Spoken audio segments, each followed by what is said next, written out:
All right. We are live on the air. Yes, yes, yes. Welcome back to Leather Chambers Kaiju Reviews on behalf of Summit Kaiju. Yes, yes, yes. Welcome back to another live stream discussion. A conversation with X Plus Collectors Part 6, G YouTubers Unite. And what I mean by that small little tagline is that I'm joined by not only great guests of mine, great friends of mine, but they're also Godzilla YouTubers in their own right, and they're also X Plus collectors. Of course, we're going to go from left to right. Of course, we have William Fett from the Godzilla Files. Thank you for joining us, sir. Hey, thank you for having me. Can't wait for all the discussions here that we're going to have. And of course, from Cincinnati, Ohio, Monarch Post, Cincinnati, Ohio, we have, of course, Phillip Frazier, but you may know him better as Phil the Kaiju King. Welcome, Phil. Thank you for showing up. I really do appreciate it. Yes, sir. It's a pleasure. First time, but I'm honored to be here. And last but not least, of course, you know this guy. He's been around for a long time. He's been kind of absent as of late, but I'm glad to say that he finally has come back and he has made a reappearance right here on this show. Of course, you know him as Butch Bollinger, but you may know him better as Brutazilla here on YouTube. What's up, Butch? What's going on with you, man? Good. I'm glad to be here, man. And of course, last but not least, we're going to be joined by also fellow Godzilla YouTuber Godzilla 851, also known as Matt Jacobson. He's running a little late right now, so hopefully he will be on board in the next maybe 35 or 45 minutes. Now, the purpose of this discussion is not only to celebrate the fact, you know, this is G-Fest time, and of course, Godzilla King of the Monsters just came out. It's really a fun time to be a Godzilla fan through and through, and an S Plus collector. But before we go into the X Plus discussion, and during that discussion, we're going to talk about our favorite figure acquisition from X Plus thus far this year. What are we most looking forward to? What do we hope to see in the future and stuff like that? That will be the basis of the X Plus discussion. But first and foremost, we're going to talk about Godzilla King of the Monsters, since we're kind of like a month away from the movie, you know, that just came out. Very good movie. But before we go into that, of course, Butch has been on the show a few times. Matt has been on the show a few times. But actually, this is William and Philip's first time being on the show. And what I like to do normally is like just to welcome you here to the group, and I would love to have y'all back at some point. If you can, just tell the audience a little bit about yourself. Of course, you have your own channels. Of course, William, you have the Godzilla Files, very informative videos, you know, video game playthroughs, film reviews, figure reviews, and of course, Philip, you know, figure reviews, movie reviews. You know, y'all have provided great content. But if you can, just tell a little bit about yourself. William go first, and then Philip. So, William, what I like to normally ask everybody when they first come on here is, what is your favorite Godzilla film? And actually, what motivated you to start a channel in the first place? And then after William, when you're done, Philip, you can answer those same two questions. So, William, the floor is yours, sir. Okay. So, my favorite Godzilla film is Mothra versus Godzilla from the Showa period. That's probably been my favorite one for quite some time now. Nothing. You know, when I was younger, I would say it was Godzilla versus Gigan, but I'm going to say Mothra versus Godzilla is definitely the best Godzilla movie I've seen. You are right.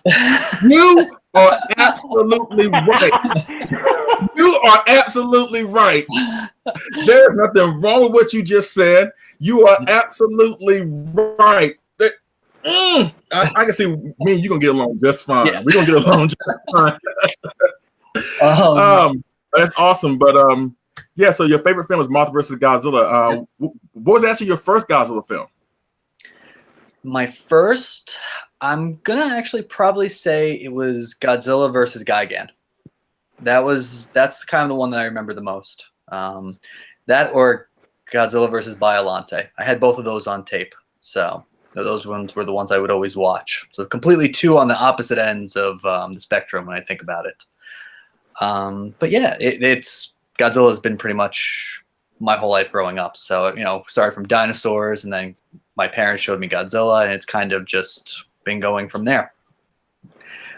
So the reason why I started the channel was actually because of my girlfriend. She had her own channel, and I was trying to get her into Godzilla, which I'm still doing. It's always an uphill battle, but I'm winning it a lot more lately. And what I decided to do was just make YouTube videos, and I kind of just went from there, and it kind of just spiraled, and all of a sudden I'm here, and I got a lot of fans, which is crazy. It's truly not what I was expecting when I first got into this, to be completely honest, but it's been a lot of fun so far.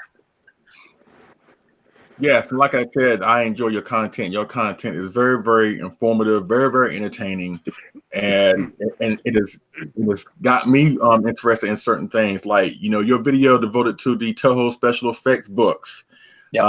Wasn't really into it at first when I first saw them, but after seeing your video, that's one of the things I'm going to be looking for at G Fest this week. As a matter of fact, trying to get a couple of those books. Mm-hmm. So thank you for doing that. Yeah. And once again, your contributions and your YouTube channel is awesome. Please keep up the good work. Yeah. It's been a lot of fun. So I mean, it's not even work, and I'm sure we all probably feel this way, that it doesn't even feel like work when you're putting together a video. It's so much fun to just kind of sit there and talk about what you love in anything really. So it's been great so far. That's one of the reasons why I haven't monetized anything for us like my YouTube channel. Yeah. I feel like, this is just my personal opinion, whenever this feels like a chore, or whenever you feel like you need to make money off of it, it becomes like a job. And honestly, I have enough jobs as it is. So I do this, like you said, I do this for fun. I do this because I want to contribute. I do this because I have passion for this. I don't treat this as a job or a way to get like side money. All the stuff that I've gotten is through like hard work. Like because I'm a truck driver, right? I have driven many miles and just taken many loads here and there to accumulate this stuff. Not trying to say that I drive to collect, but the harder you work, the more you can get these things for yourself. You know what I mean? But like I said, I don't monetize my videos. I don't believe in the Patreon thing. I just do this for fun, and I do this just to have fun. And like I said, I do this to contribute. And I think once the fun is gone, it really takes just 90% of the game out. That's how I look at it. You know what I mean? No, and I would agree with you. I mean, when you think about it, if I didn't have a passion for this, one, I wouldn't have all the figures that I do. I wouldn't be doing the videos. I would have started them and then stopped. So there's a passion there. And I agree with you on the other stuff. I'm not interested in monetizing my videos or anything like that. I would rather people enjoy them, for whatever.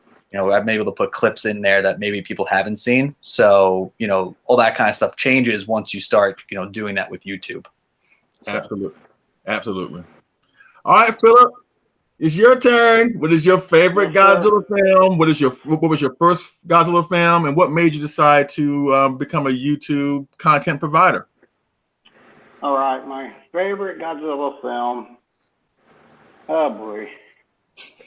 Godzilla versus Mechagodzilla. But my guilty pleasure is Godzilla versus Gigan, because my Gigan's my favorite villain. So same here. Them two are neck and neck. But Godzilla versus Mechagodzilla, I remember when I first seen that as a kid, it was like, blew me away, because Mechagodzilla was kicking both their butts for a while. He was putting smackdown on them. So that's probably my favorite Godzilla movie, I'd have to say. But like I said, Gigan, just a guilty pleasure, because he's my favorite adversary. So the movie I remember ever is Megalon, probably.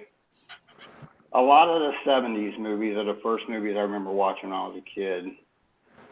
And as far as the YouTube thing, I never really intended on it, but a lot of the people in the X Plus group were asking me to do it and messaging me to do it. And I finally said, yeah, what the crap, I'll try it. And like you guys said, it's a labor of love.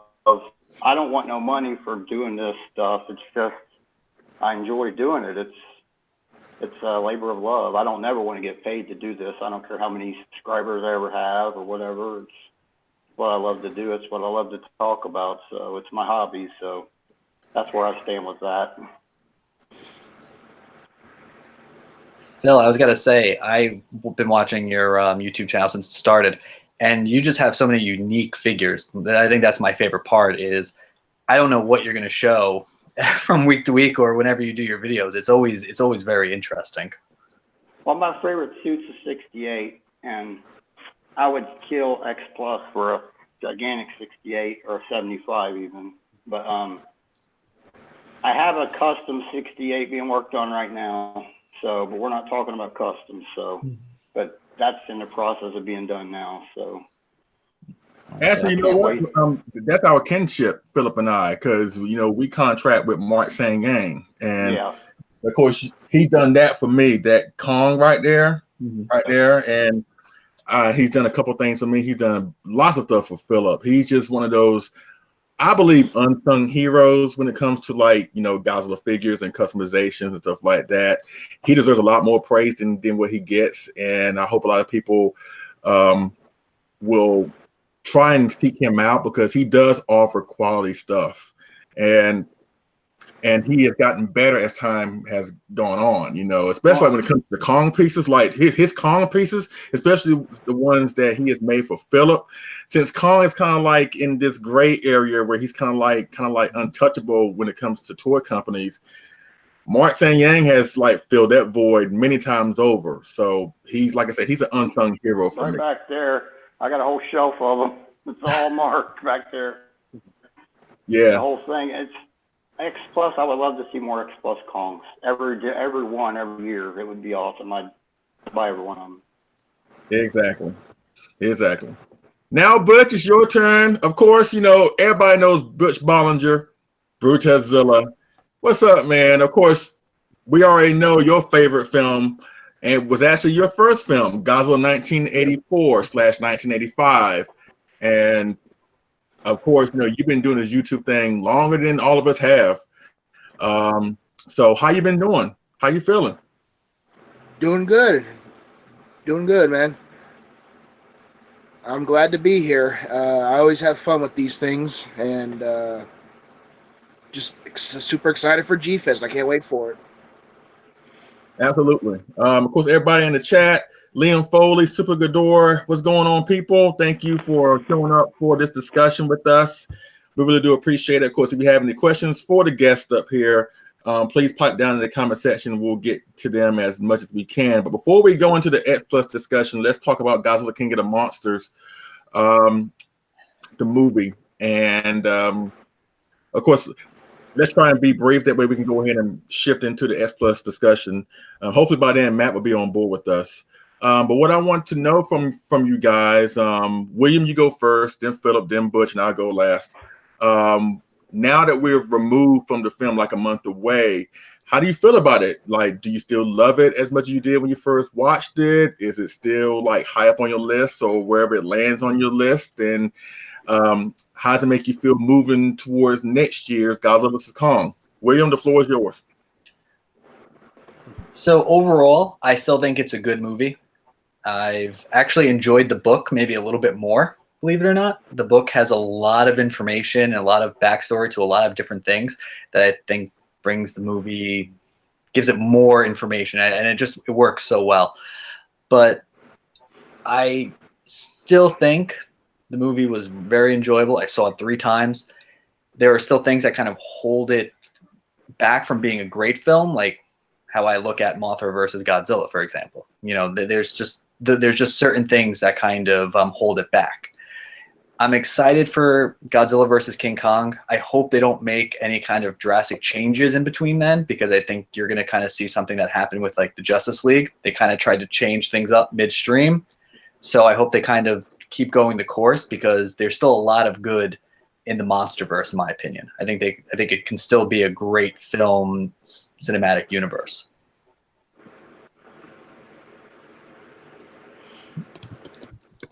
Well, Phillip, you're up next, sir. What are your overall thoughts for Godzilla King of the Monsters? I love the movie. I've seen it 5 times, and yeah, I loved it. I've seen it 5 times in the theater. Sadly, in my area, it's already out of the theater. It's gone from the theater. It's crazy, but it's already gone. I can't believe it. I figured it would have a longer run than that, but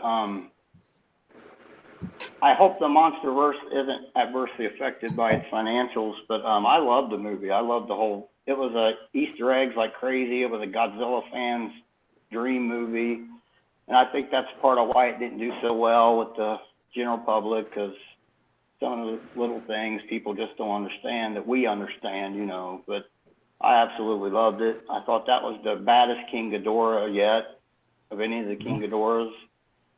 He was awesome. He gave Godzilla everything he could handle, but when Godzilla pulled that stuff at the end, man, whew, I tell you, I don't know how Kong's going to do it. I love Kong, but oh God, I ain't counting him out, but oh my God, after what he did to Ghidorah, whoo boy, it's going to be interesting next year, and I can't wait for that. That's going to be good. All right, Butch. Now, what you told me when you first watched this was very interesting. You claim, now I don't know if you feel the same way now. Whatever. You claim that Godzilla King of Monsters actually has trumped Godzilla 1985 or 1984. Is that true, or is it like a close second? It's a second. 85 is still my favorite. King of the Monsters is definitely in my top 5, and it ranks number 2 for me. I love this movie. I've seen it 6 times, and I think it's a lot better than the 2014 film. I mean, I love the 2014 film for what it was, but I think this film fixes everything that the 2014 had, I guess, problems with, you know. Like, I mean, yeah, we saw more Godzilla, we saw more of the monsters, and I agree with everybody. Like, this is probably the baddest King Ghidorah we've ever seen. I love King Ghidorah in this movie, and I love all the monsters designs. All the monsters designs are great, and I love the fact that they brought brought in some of the old music from Akira Ifukube. That just made it more powerful. I mean, for us Godzilla fans to see that, and just everything's so good about it. I love the movie, and as far as King Kong goes, like everybody's saying, King Kong's got to do something, because the way he killed King Ghidorah, oh man, he's got to do something. Maybe they'll give him electricity powers. I don't know. That's the only way I can see it happening, like he had in '62. That's the only way I see it happening. All right. Well, here are my thoughts. I'm sorry. Butch laughing because he already knows that I can be off the wall with my commentary, and I appreciate all y'all's opinion. But the Kong fan in me is kind of like, yeah, it's kind of like all y'all are like, even my wife. That's the thing. My wife and I, we saw it twice. We've only seen it twice, right? And we're sitting there. The second time we watched it, I think we enjoyed it more so the second time. And we went to lunch afterwards, and we're sitting there. We're talking about the movie, and we're just sitting there just talking about what we loved about the movie thus far. And all of a sudden, she just blurts out, "Kong will get his ass whooped." I'm like,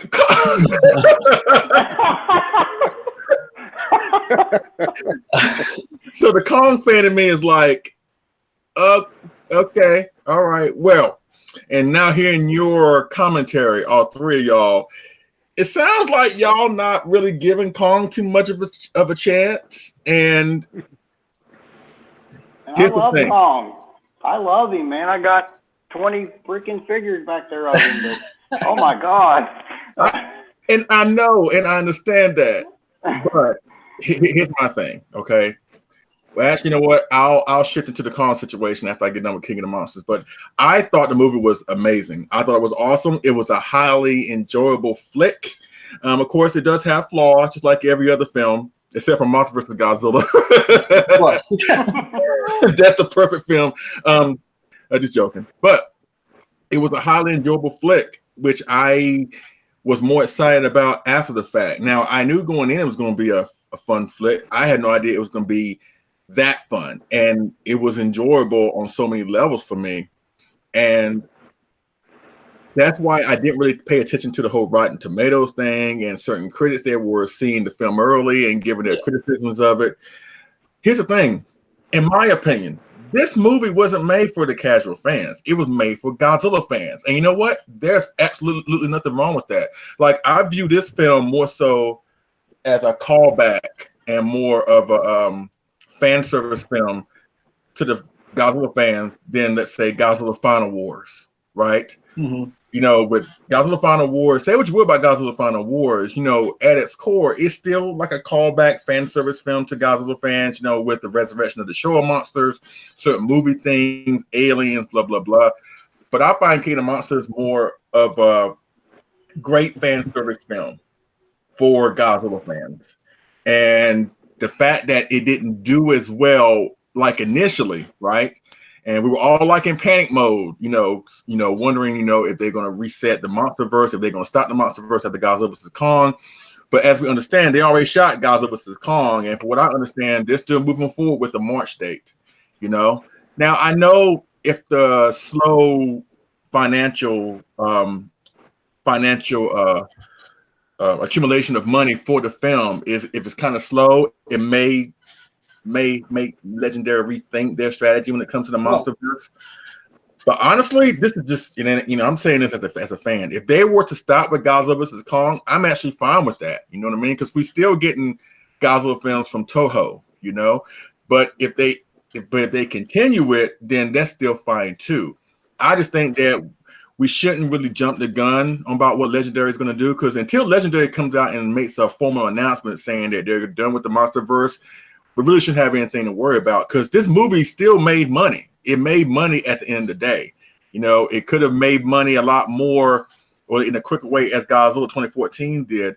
But I think a couple of factors play into that. With 2014, that was like the first Godzilla film in like 10 years. You know what I mean? Yeah, just about. All right, right. Yeah, so, yeah, because Final Wars was the last film up until that point. So after that, we got Godzilla 2014. So it's been 10. It was 10 years, a decade. Where Godzilla, he was out there, but he wasn't like in the mainstream, you know. So when they brought him back, they were like, "Oh, a new Godzilla film, or whatever." I think this film, when it comes to the casual fans, it's, you know, there's like sequel fatigue, you know, and it features monsters that, quite frankly, the casual fans do not even know. I mean, they may know about Mothra, maybe King Ghidorah, but Rodan and the rest of them, they don't really know, you know. That's why I think Godzilla vs. Kong next year may bring out more people, because say what you will about King Kong, or say what you think his chances are or lack thereof, his name still has weight. His name still has marquee value. So I would expect more people to come out and see Godzilla vs. Kong than they saw Godzilla King of the Monsters. You know, because even the casual fans, everybody knows about King Kong vs. Godzilla back in the day. Everybody knows about that film. So the fact that we're getting a rematch, I think, will bring out more people to see that film and see what is going to happen. The only thing that I'm not really too excited about Godzilla vs. Kong is the fact that, knowing what we saw at that post-credit scene at King of the Monsters, because my whole idea, I'm sure you've heard me say this on Facebook and other places, I want the film of Godzilla vs. Kong between just them two. I want the core fight between these two. Let's find out. Will Kong win again, supposedly? Will Godzilla win? I want to see what will happen with these two monsters face off. But it seems like they may go into, like, I'm sure they'll fight in the film, but it won't be like the main fight of the film. It just seems like they're setting up Godzilla vs. Kong teaming up against something else, which is something I don't really want to see, honestly. But I'm still going to enjoy it nonetheless. But as far as King of the Monsters, I enjoyed it. I really did enjoy it. It's one of those fun films. Like, my go-to films when it comes to fun Godzilla films is Godzilla vs. Gigan. You know, I love that film. It's a fun film that I can pop in pretty much any time. Like the original Godzilla, Shin Godzilla, I have to be in the mood to watch those films, but I can pop in Godzilla vs. Gigan, Mothra vs. Godzilla, Godzilla vs. King Ghidorah. Those are fun films for me, and I can honestly add this one to the list. So when it comes out on Blu-ray, it's gonna be one of those go-to films where I say, you know what, if I want to watch a good fun Godzilla film, I just pop it in. So through and through, I'm happy with the film, and I'm happy then moving forward with Godzilla vs. Kong. And I'm glad for right now, the lack of box office performance or projected performance hasn't done anything to delay Godzilla vs. Kong. So that's how I feel about that. I agree. I mean, I think you're right about with King Kong. I think more casual fans of the genre will come out for that because, especially here in America, everybody knows Kong. As popular as Godzilla is around the world, Kong is probably more popular here in the States. And there's no question about that. I think one of the things you touched on with like the enjoyable films, that you go back and watch, King of the Monsters feels like a Showa film in a lot of ways. And I think that's something that's really enjoyable about it, especially for us fans who know all the Easter eggs when you kind of watch it and you kind of point things out.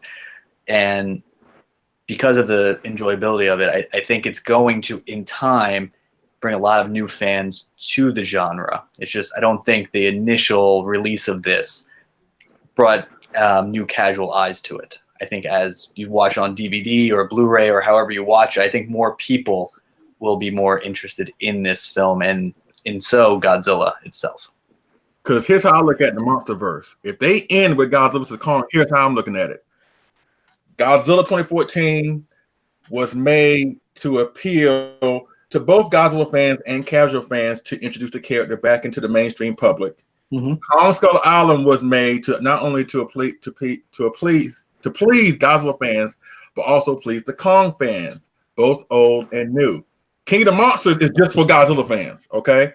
Now, Godzilla vs. Kong, that's going to be for everybody, just for everybody. It comes full circle, kind of like 2014.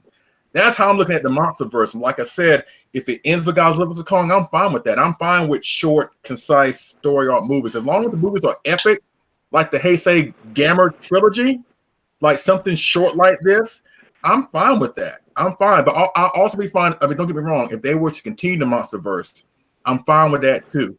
And if Toho does decide to bring back Godzilla, we could have a dream scenario where we can have Legendary produce the over-the-top American boisterous Godzilla films, but yet get the serious, thought-provoking films from Toho.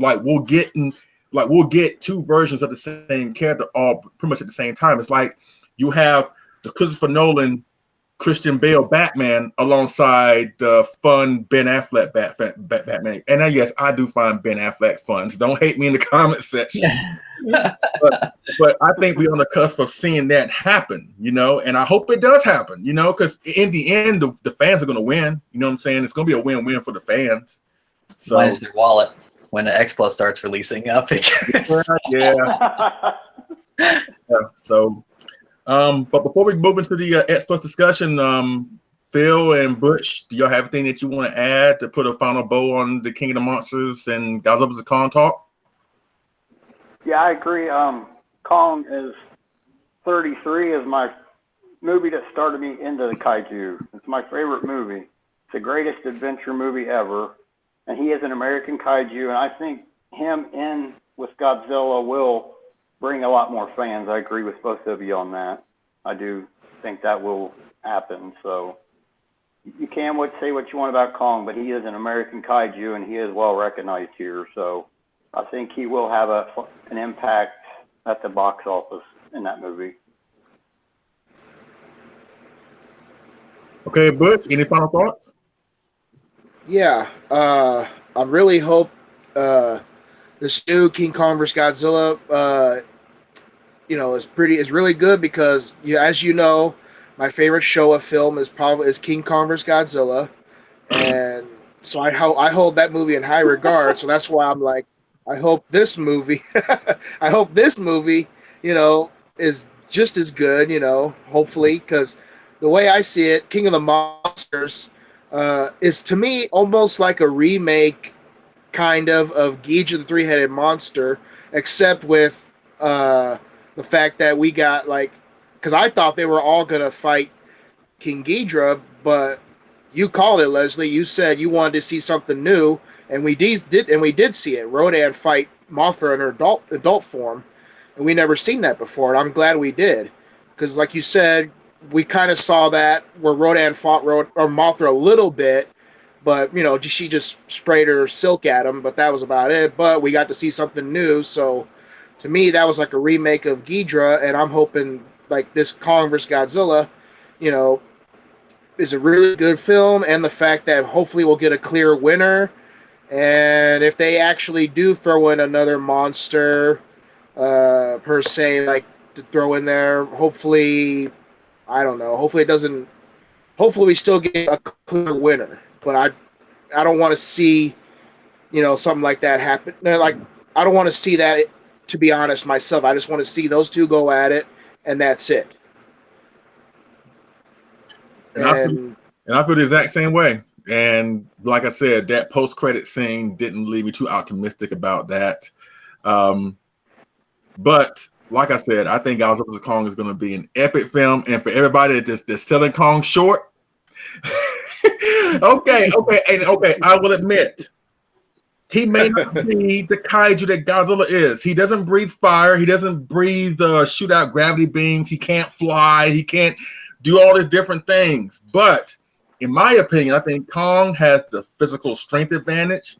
He's faster. And of course, Godzilla can blow fire, but he can't blow fire 24/7. So I think it's going to be, and of course, you got to realize Kong and Skull Island, he's juvenile. So by the time we get to Godzilla vs. Kong, he's going to be bigger.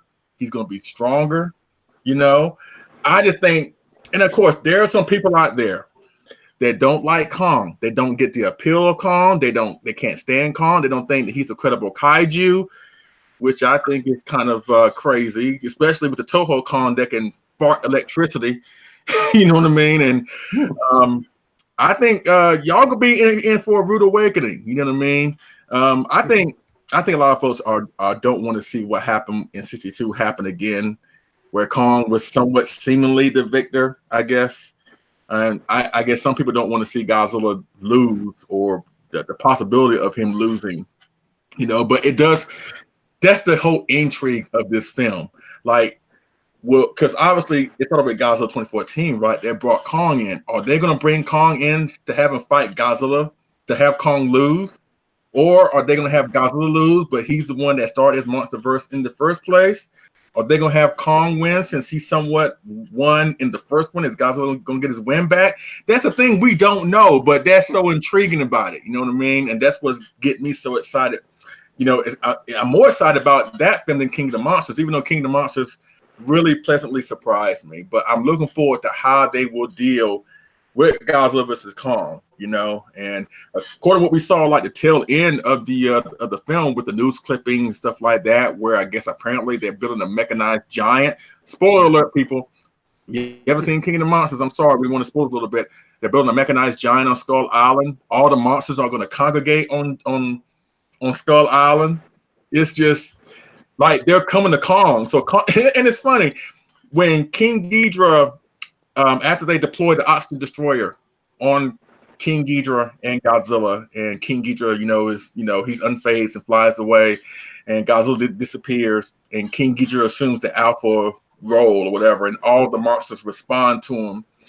As I mentioned in my review of the film, Kong is pretty much the only one that doesn't really show up. I can see Kong on Skull Island, knowing that King Ghidorah is a new alpha male. I can see Kong like this, like, no, dude, this ain't. No, I'm not getting on this island to fight that thing. I don't need to fight that thing. I'm still king. I'm king on this island. I'm still king. And that was smart. I think that was good. That's one thing I hate about Rodan in this film. He should not be bowing down to anybody. I can understand if he's, not as strong as Godzilla and King Ghidorah, but he should not be doing this to King Ghidorah. He should not be doing this. He's got a great bow. Yeah, but I thought that would have been a big mistake if Kong would have swam all that way.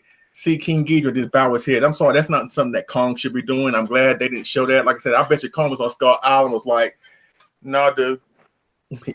He ain't my king. He was like Samuel L. Jackson. Bitch, please. Yeah.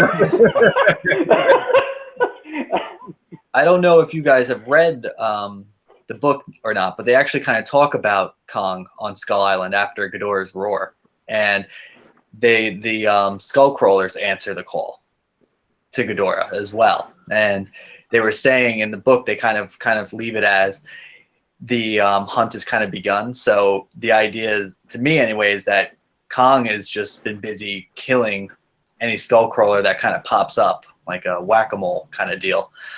So that's kind of an exciting idea to kind of see the effects of what happened after that on Skull Island, if that culture is still there and everything else like that. It's, like I said, it's going to be interesting to see how they build this universe. Well, actually, what they have built so far is amazing, and I want to see more of the other kaijus. Especially, I don't know about y'all, but that Mastodon, for some reason, I like that kaiju. He looks so cool. I want to see more of him. Like, can you imagine him and Kong getting it on? But at least in the film, at least in the end credits, of course, Rodan survives, which is good. They also, if I'm mistaken, didn't they show like another Mothra egg, which makes the reference that Mothra will come back? So, and I've said this before many times before, I think it'd be a mistake to have Kong in the same movie as Mothra and Rodan and him not fight them. I think that would be a huge mistake. It would be cool to see Kong fight Rodan or Mothra or something like that. You have access to these characters, and I think Godzilla vs. Kong is going to be kind of like what Butch said, kind of like a destroy all monsters type of thing, where all these monsters are going to be in the film. And of course, Godzilla vs. Kong is going to be the title, but it won't be the main crux of the film, if that makes sense. No different than Batman vs. Superman. Yeah, or no different than Godzilla vs. Megaguirus or Godzilla vs. Biollante. Even though Godzilla fights Biollante, if you think about it, the fight doesn't really make up the film. In my opinion, that film is more about Japan having to deal with Godzilla coming back after the events of 1985. It's just that he just fights another monster in it, but it's not like the end all be all of the film, in my opinion. So, but yeah, I'm looking forward to Godzilla vs. Kong. So now let's shift over to the X Plus discussion. Of course, ladies and gentlemen, thank you for everybody in the chat. If you have any questions for William, for Phillip, for Butch, and for myself, please shoot them in the comment section. I know I suck at getting to these questions and comments in my past live streams, but I'm looking at them right now and I'm staying on top of them. So if you have any questions for any of us here in the group or any comments or whatever, please shoot them in the comment section. We'll get to them as soon as possible. But yes, we're all X Plus collectors, avid X Plus collectors and fans and supporters.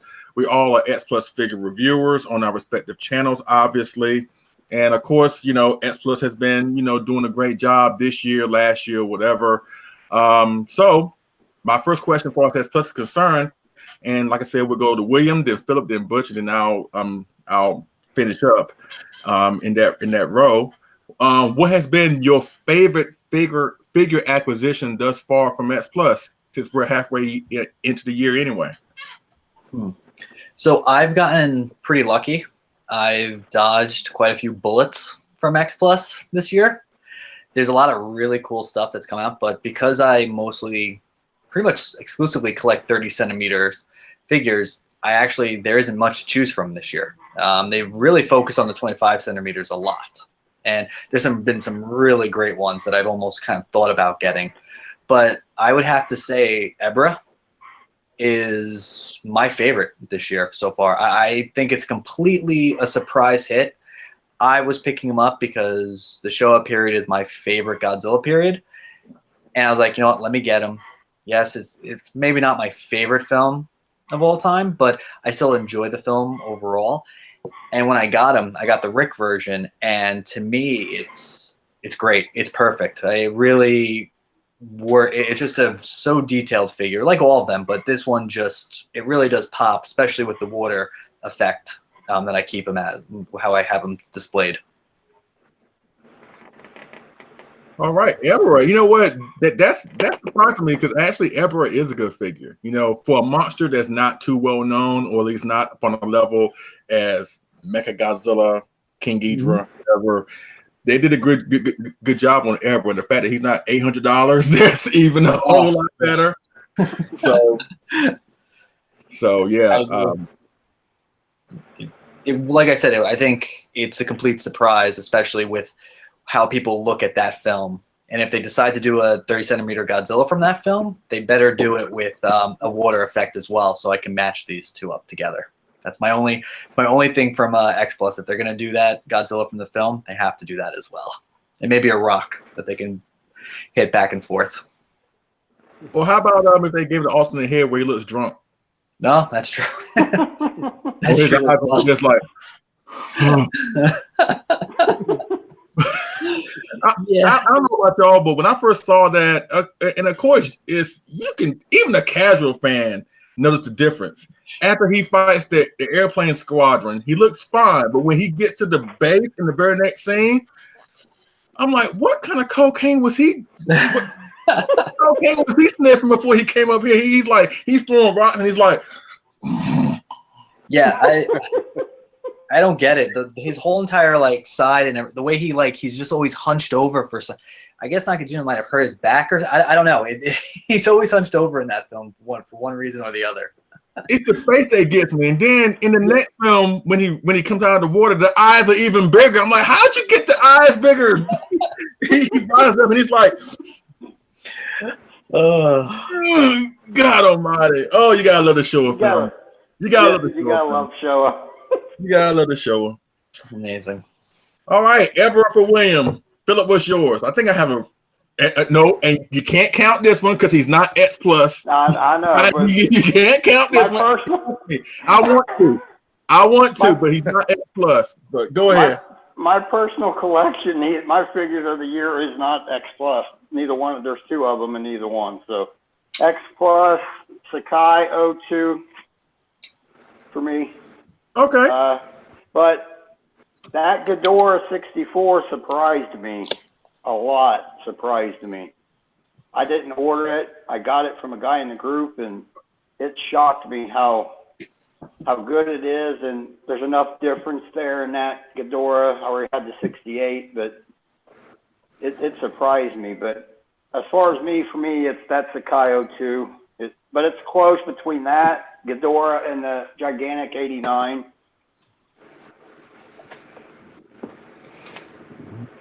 All right. So William with Ebera, Philip with the Sakai 02. That's awesome. Yeah, you know what, Philip? I'm with you on that. That King Ghidorah. And I know some folks who already had the 68. I understand because there are strikingly similarities between the two. But I think there's enough difference there where, and William, I know you got the 68, and I know because of it being so similar, that's why you passed on it. But if take my word for it, take Philip's word for it. If you're a King Ghidorah fan, or if you're a Monster Zero fan, that thing looks just like Monster Zero. I mean, he just has that look, and I understand it's similar, but he just has that look that's so different that that makes him separate from the 68. Just the way the necks are positioned differently, the wings are different, opposed differently, or they're set up differently on his body where they're more spacious, kind of like the suit in the film. Excuse me. So I highly recommend that. If you're able to go after it at some point, please try and go after that. That figure is cool. It comes at number 2 on my list, but we'll get to meet in a few seconds. Of all your King Ghidorah figures, or of this year? No, figure acquisition this year. He's like at number 2. Now, as far as like my favorite King Ghidorah in my collection, absolutely, he's number 1. Followed by the flying one up here. He's like number 2. Okay. Now, if they make a King Ghidorah 2019, that guy, whoo, man, you have a new king. Yeah, he has grown. He is, man. And that's the other thing that made me so proud about King of the Monsters, that they brought forth a King Ghidorah that was so close to the original. In my opinion, nothing can top the original King Ghidorah. Nothing has come close since then. He's been portrayed. Now, don't get me wrong. I love King Ghidorah. I love the films he's in, but he just been like on a downward spiral, character-wise, ever since the original. But with this film, the fact that he looked so awesome and he owned Godzilla pretty much throughout the entire film, except at the end, that made me more of a fan. At first, I wasn't really.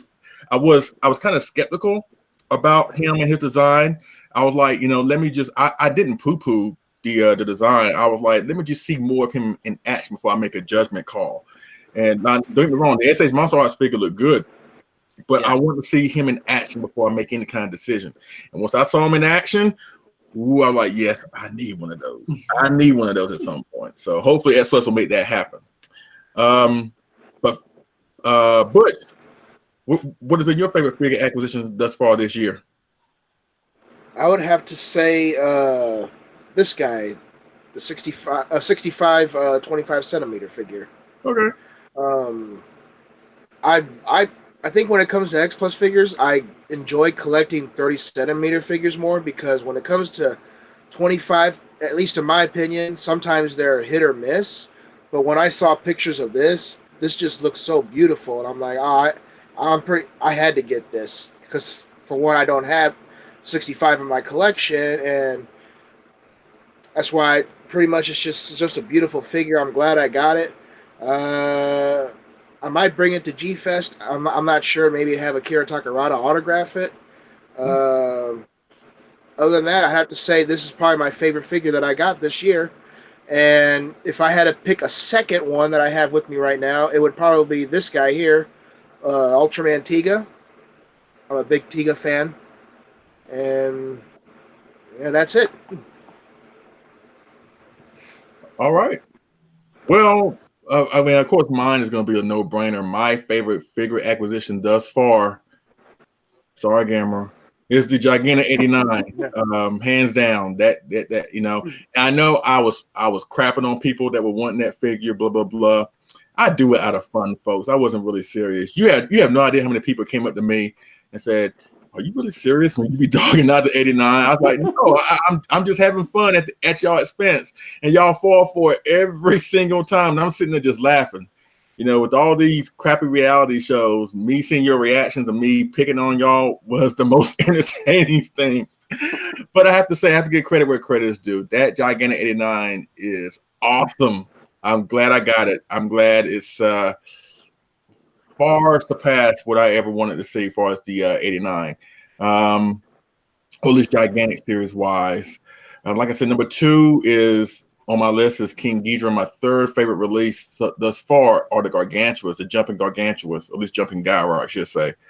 Of course, that's going to be challenged knowing that what may be coming in a few months. But as it stands right now, those are my top 3: 89, King Ghidorah, and the Gargantuas. Once again, I think they have done a great job this year with what they have put out. You know, not just the 89, but you got, you know, the favorite sculptors line 64. And yes, don't hate on that. I know how some people feel about that, but I still find that figure to be very, very, very, very nice and very superior. You know, Emperor, like William said, of course, you know, you had the Devil Reels, you know, the 98, and of course the 64, and the Hedra that just came out. Of course, you got King Ghidorah, the alternate paint scheme, King Ghidorah, Monster X, and of course the 2000. Just lots of stuff that just came out had just been getting better and better and better. It's just awesome.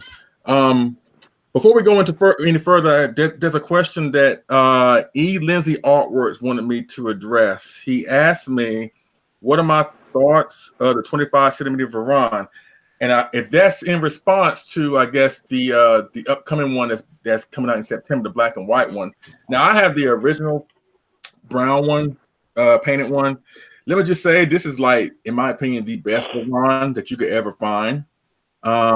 Even more so than the favorite sculptors line. It's just this guy, the sculpt is just awesome. So, like, the sculpt is amazing. Now, like I said, the black and white, it's not my cup of tea, but if you can find one, not find one, but more than likely, since that one is coming out, what a lot of people tend to do whenever a figure comes out, if they have an already existing version of it, they would tend to dump theirs to get some money so they can pay for the new one. So if I were you, if you want this one, I suggest comb the internet sites, try and find one for a good price. I mean, he's out there, but you know, you're gonna spend a little bit money for him. But in my opinion, I think out of all the Varans that they have produced, the favorite sculptors line, the 30 centimeter, and now this upcoming black and white Carlin version, the colored one is the best version. So I hope I answered your question as far as that. All right, so let's move on now. What are you most looking forward to that you have got on pre-order? And of course, you know, or maybe that's not on pre-order yet. Of course, what we know is coming. Of course, the 25 centimeter 64 B suit is coming. The 30 centimeter Baragon is coming. The new Defo Reel 71 should be hitting stateside in like a week or probably this week, really. Of course, you got the Sakai 95. You had the new Favorite Sculptors line 62. Of course, the gigantic 2019 gigantic Mecha Godzilla. Orga. Yo, you forgot about Orga. Who else? Did I say Mecha King Ghidorah? I know William, you most looking forward to Mecha King Ghidorah. That's all we know thus far. So whether you got it on pre-order or not, what are you most looking forward to in the months to come? So for me, I have one figure on pre-order right now, and that's the Defo Reel Godzilla from King of the Monsters, where he's shooting his atomic breath like straight up into the sky, like you've seen in all the posters and things like that. So that's the one that I have on pre-order. I didn't go Rick on that just because the price difference I just felt was too much for a light up, in my opinion, which I'm always hesitant on because, as we all kind of know, they're either not as bright as you think they're going to be or they burn out on your first try. Mecha King Ghidorah is probably contender for figure of the year, and I don't even have him yet. He's what I want. When they announced him, I was so excited, and I thought the last Wonderfest, when you kind of finally got to see Orga for the first time, I was so sure we were going to get a painted Mecha King Ghidorah in that show. So I'm really hoping for this one that's coming up that we're going to finally see him. And I am on the fence about Orga, and that's only because the Godzilla Millennium series isn't my favorite, so I'm kind of debating and kind of kicking around the idea of getting Orga, but I'm not 100% sold on him just yet. But the figure looks stunning. The Rick special looks absolutely cool. You know, I think I love that they go with little figures now more, it seems like.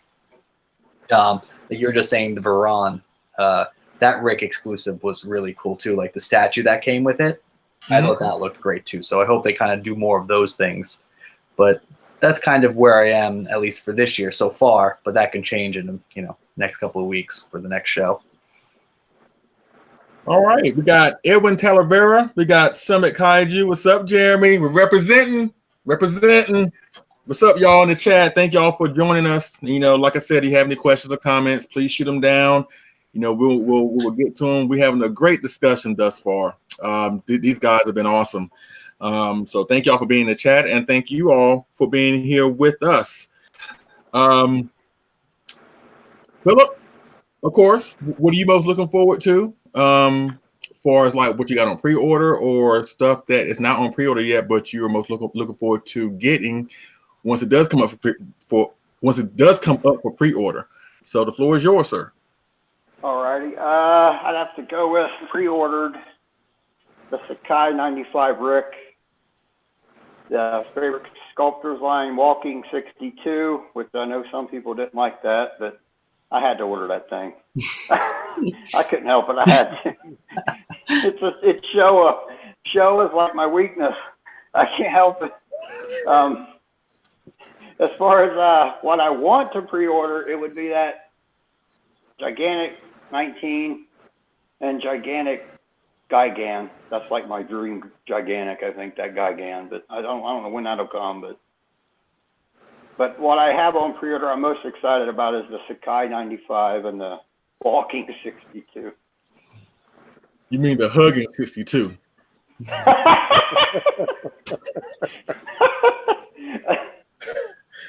I'm sorry. Oh, that's awesome. Yeah, I know Summit Kaiju. I know Jeremy Souls, he went to Japan and he went to Super Festival. No, it was Wonder Festival. Was it Wonder Festival? No, it was Super Festival. And he saw the figure up close and personal. And and plus he is a King Goji fan too. So I'm gonna be very, very tactful with my commentary here, because I don't want him to beat me up fast in a couple days. Because I know that he's on chat right now. Don't you dare talk about the 62. I'm not gonna talk about Obesity Boy. I'm not gonna talk about him. He's fine. You see him? You see, I got him up there. King Kong. King Kong is got his back. Whatever. I got the death for. obviously I'm a King Goji fan too. I got this. I got that one. I got the gigantic. I got the Death for Real, and I got the Favorite Sculptors line, and I got the original 30. I'm passing on the hugging.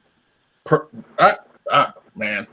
I'm not hating on those who want it. I'm not hating on those who want to get it. But when I saw that, I was like, "Oh, okay, all right." And in my opinion, nothing can top the original 30 centimeter. That's just my opinion. You know what I mean? But hey, I'm happy for those who want it, who want to get it. You know what I mean? I just, it's just not my cup of tea. You know what? There's nothing wrong with passing on X Plus figures, folks. Saving money every now and then is not a bad thing. Because I mean, between all of us, we're not getting every single thing that X Plus is coming out with. My girlfriend passed on. There are things that Phillip has passed on. There are things that Butch has passed on. You know what I mean? There's nothing wrong with that. If it doesn't speak to you, why waste your money? You know. But at 62, I was like, I was like, well, I might as well just save some money and not pre-order it. But hey, if you're most looking forward to it, Phillip, that's cool. That's cool. Now, Leslie, Butch? if that would have been a 64 with a Mothra attached to his tail, would you have gotten it? But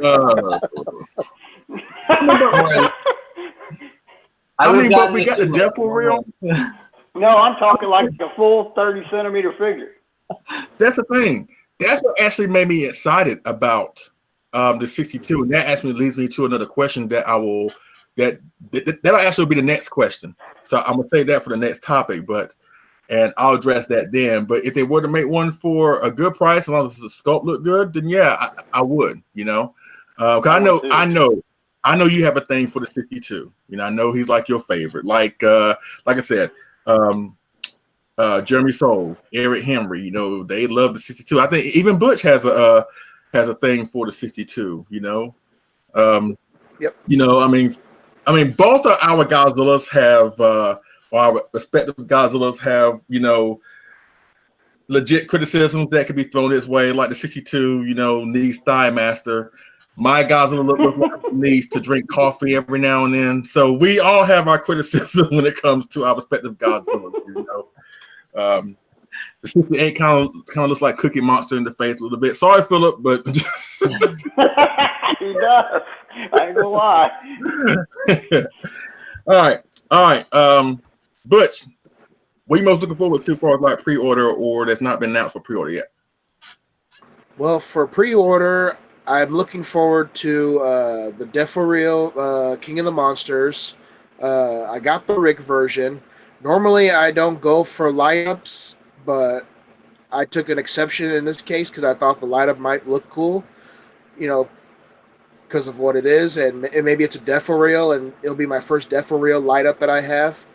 So I took a chance and got that pre-ordered, and the Sakai 95. Now, I hope I didn't make a mistake and, you know, getting the standard. I got the standard, so because I know everybody's going for the Rick for the clear paint app for the orange spots and stuff. So hopefully, you know, I didn't make a mistake and, you know, getting the standard, but I'm looking forward to it either way, just because I want something that I can look at and it look cool and not be an eyesore. Like, no offense to the people who love the 25 centimeter burning Godzilla, but like, to me, I don't really care for it as much. So hoping the Sakai 95 would look good and, you know, small enough to be like paired with my 25 centimeter destroyer. And as far as figures that haven't been announced for pre-order yet, but we know they're coming, gigantic 2019 King of the Monsters. I'm definitely getting that, and looking forward to see what the Rick is going to be for that. That's about it. All right. Well, I guess the one that I'm looking forward to the most is it's the 64B suit, Godzilla 25 centimeter. That way I can put it with King Ghidorah and Rodan and Mothra and have the perfect setup to Ghidorah, the three-headed monster. Baragon is a close second because I love Baragon. I love Gamma vs. Baragon. So, but my top one would be the 25 centimeter 64. which should be out, I would say, like a week after G-Fest. So I'm looking forward to that. Now, what has not been up for pre-order just yet, announced for pre-order, is probably the gigantic Mecha Godzilla. That's the one I'm looking forward to the most, and it's a crying shame we have not seen anything about it just yet. The only time we've seen anything was from last year's Summer Wonderfest. Hopefully, we'll see it painted and what the Rick option is going to be this month at this year's Summer Wonderfest. That's like, that's like 2 or 3 weeks from now, like the tail end of July. So that's what I'm looking forward to mostly. That's not up for pre-order yet. So that one I feel like has kind I of mentioned it earlier. Oh, sorry, Leslie. Go ahead. Go ahead. What you say? I feel like that Mecha Godzilla, that gigantic one, has kind of lost steam after it was announced. People seemed pretty excited about it for the most part, but as kind of time has gone on now and they haven't really showed anything, it's kind of dropped off almost. Like everyone's just almost like no one seems to be as excited about it as it was when it was first shown off with the 89.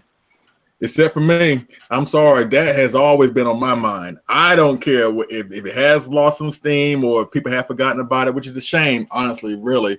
Yeah.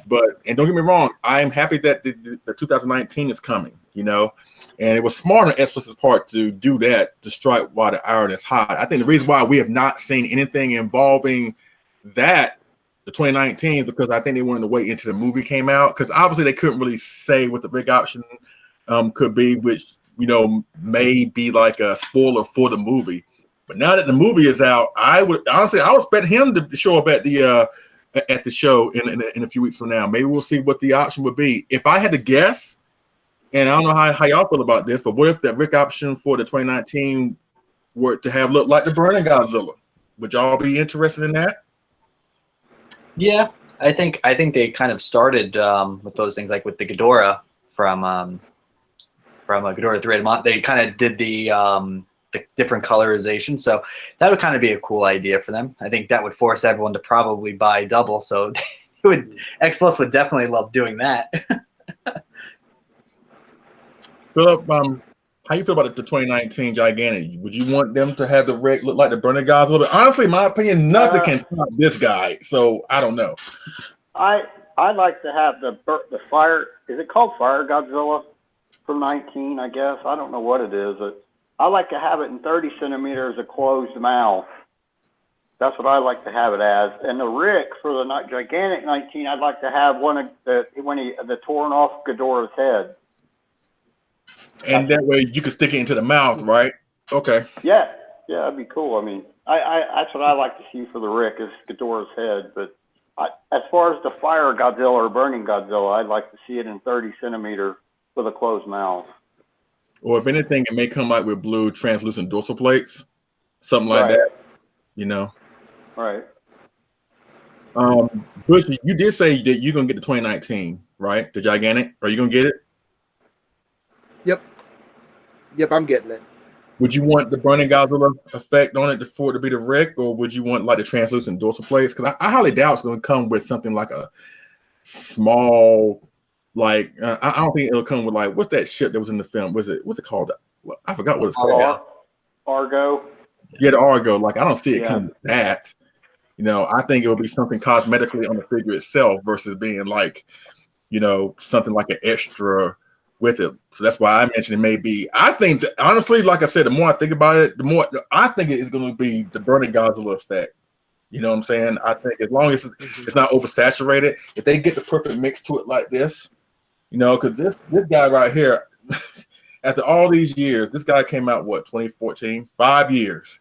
This guy is so amazing. Anybody who has the Burning Godzilla out there, y'all know exactly what I'm talking about. This guy is off the chain. So, but would you want, like I said, the burning effect, or would you want like the translucent dorsal plates, or would you want like a mini extra, like Ice Cube kid or something? I don't know.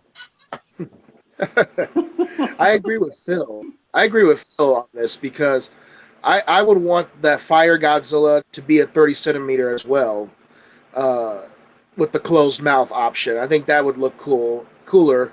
And for the gigantic, I would like the translucent blue with maybe like translucent blue eyes to make it look like he's gonna, do his atomic blast. I think that would be a lot better for maybe a Rick option or maybe just for a normal option. But that's what I think. I'd rather see a 30 centimeter fire Godzilla for a Rick option for that. All right. Now that leads me to my next question about, what I mentioned earlier about the 64, blah, blah, blah. Now, since they're going back to the favorite sculptors line with the 62, because we already got a 62 in the favorite sculptors line, would you want them to revisit like another, let's say, 64 in the favorite sculptors line, or like another GMK in the favorite sculptors line, or like the gigantic GMK? Would you want them to revisit the GMK in the gigantic series for making more of a suit accurate type of figure? Is there any figures out there that you want to see X Plus revisit in like another scale, or like in the same scale, or just done differently? William, you go. Philip, you go. And of course, Butch, you go. So I guess, I'm always interested in them revisiting. I think the 62 that's coming out, while I won't be picking up, I think it's pretty interesting. It's very dynamic, especially with the Rick option for like the ground underneath him. So if they can figure out something to do with all the ones that have already been reissued and kind of do something different with them, I say go for it. But to me, I'm kind of hoping as this year goes on, X Plus starts releasing figures that we don't have already, like the 30 centimeter Megalon or 30 centimeter King Caesar. Those are the kind of things that I'm really interested in right now, because I'm so close to finishing off, collections or like pieces, and those are kind of the things that I'm missing. But if they can kind of find a cool way to go back and release these figures again, I have no problem with that whatsoever. And I'll always get something 64. So if there's always a chance that I'll pick something up that's a 64. See, you hear that, folks? That's why he's the man.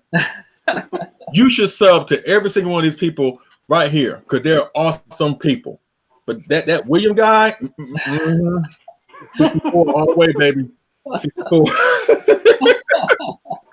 All right, Philip, what do you want to see X Plus revisit if you had a chance for them to do so? Is there anything like what line? Like I mentioned, like the gigantic GMK, right? Right. And like I said, the favorite sculptor line 62 is coming out. It's a new one, obviously. Right. But we already got a favorite sculptor line 62. But this one, it's all, it's a misstep. It wants to hug Kong, obviously. So it's like in a different type of, it's a different kit that they're choosing. But they're going down the same road with the same design with the 62. Like, would you want them to revisit the GMK in the gigantic series, or make it different than the stylized version and make it like a suit accurate version, or like the 64 that came from the favorite sculptors line? Would you want them to revisit that, like the Monster Maker 28 kit of the 64? Would you want them to do that, like in the favorite sculptors line? Just whatever design that they have done for Godzilla, would you want them to revisit any other, like the same one, like in a different pose or whatever? I would kill for a Sakai, another Showa. We've got one Sakai Showa, the 54. As far as revisit a figure, I would like to see him redo the gigantic 2000 more suit accurate. But I think that one's stylized along with the GMK. But I would say for sure revisiting a figure, the gigantic 2000. That's why I said in my review. That's why I said in my review of Gamma, if Prime One did a suit accurate giant size version of the 1999 Godzilla 2000 or whatever, oh yeah, I'm going back to Prime One. Oh my God, can you imagine that? Because this guy is amazing. Check out our reviews, people. My channel, Philip's channel. But if Prime One were to do a suit accurate 2000, I'll be all over it. But if X Plus were to do one, don't get me wrong, I love the 2000. But I do too. But at the same time, it's my least favorite gigantic. You know what I mean? I'm not too overly excited of the maquette design, obviously, but I think, and A burning Godzilla size, 18 inches tall, 19 inches tall, suit accurate version of the 2000. Like a giant size version of this. Can you imagine that? You can stab somebody for real. You can stab somebody like, ugh! You can stab somebody.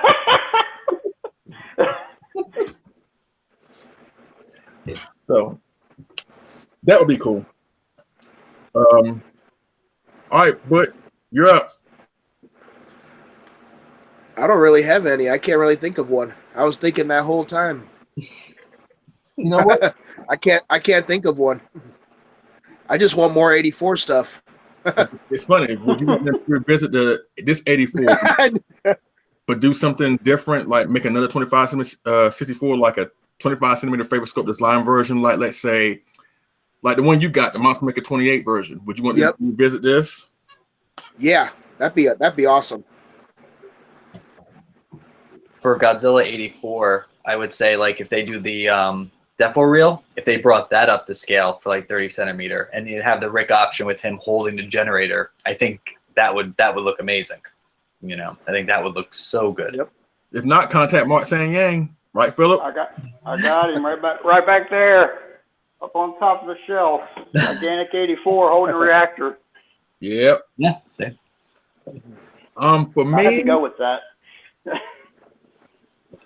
For me, and of course, if my wife is watching, hey Sandra, hey, I would want them to do, you know, a suit accurate giant GMK, and I would want them to do like I mentioned, a 2000.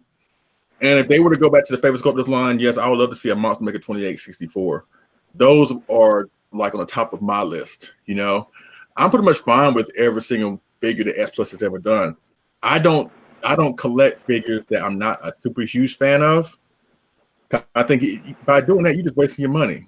What's the point of buying something that you're not super in love with? You know, which leads into my next topic, which I'll address in a couple of seconds.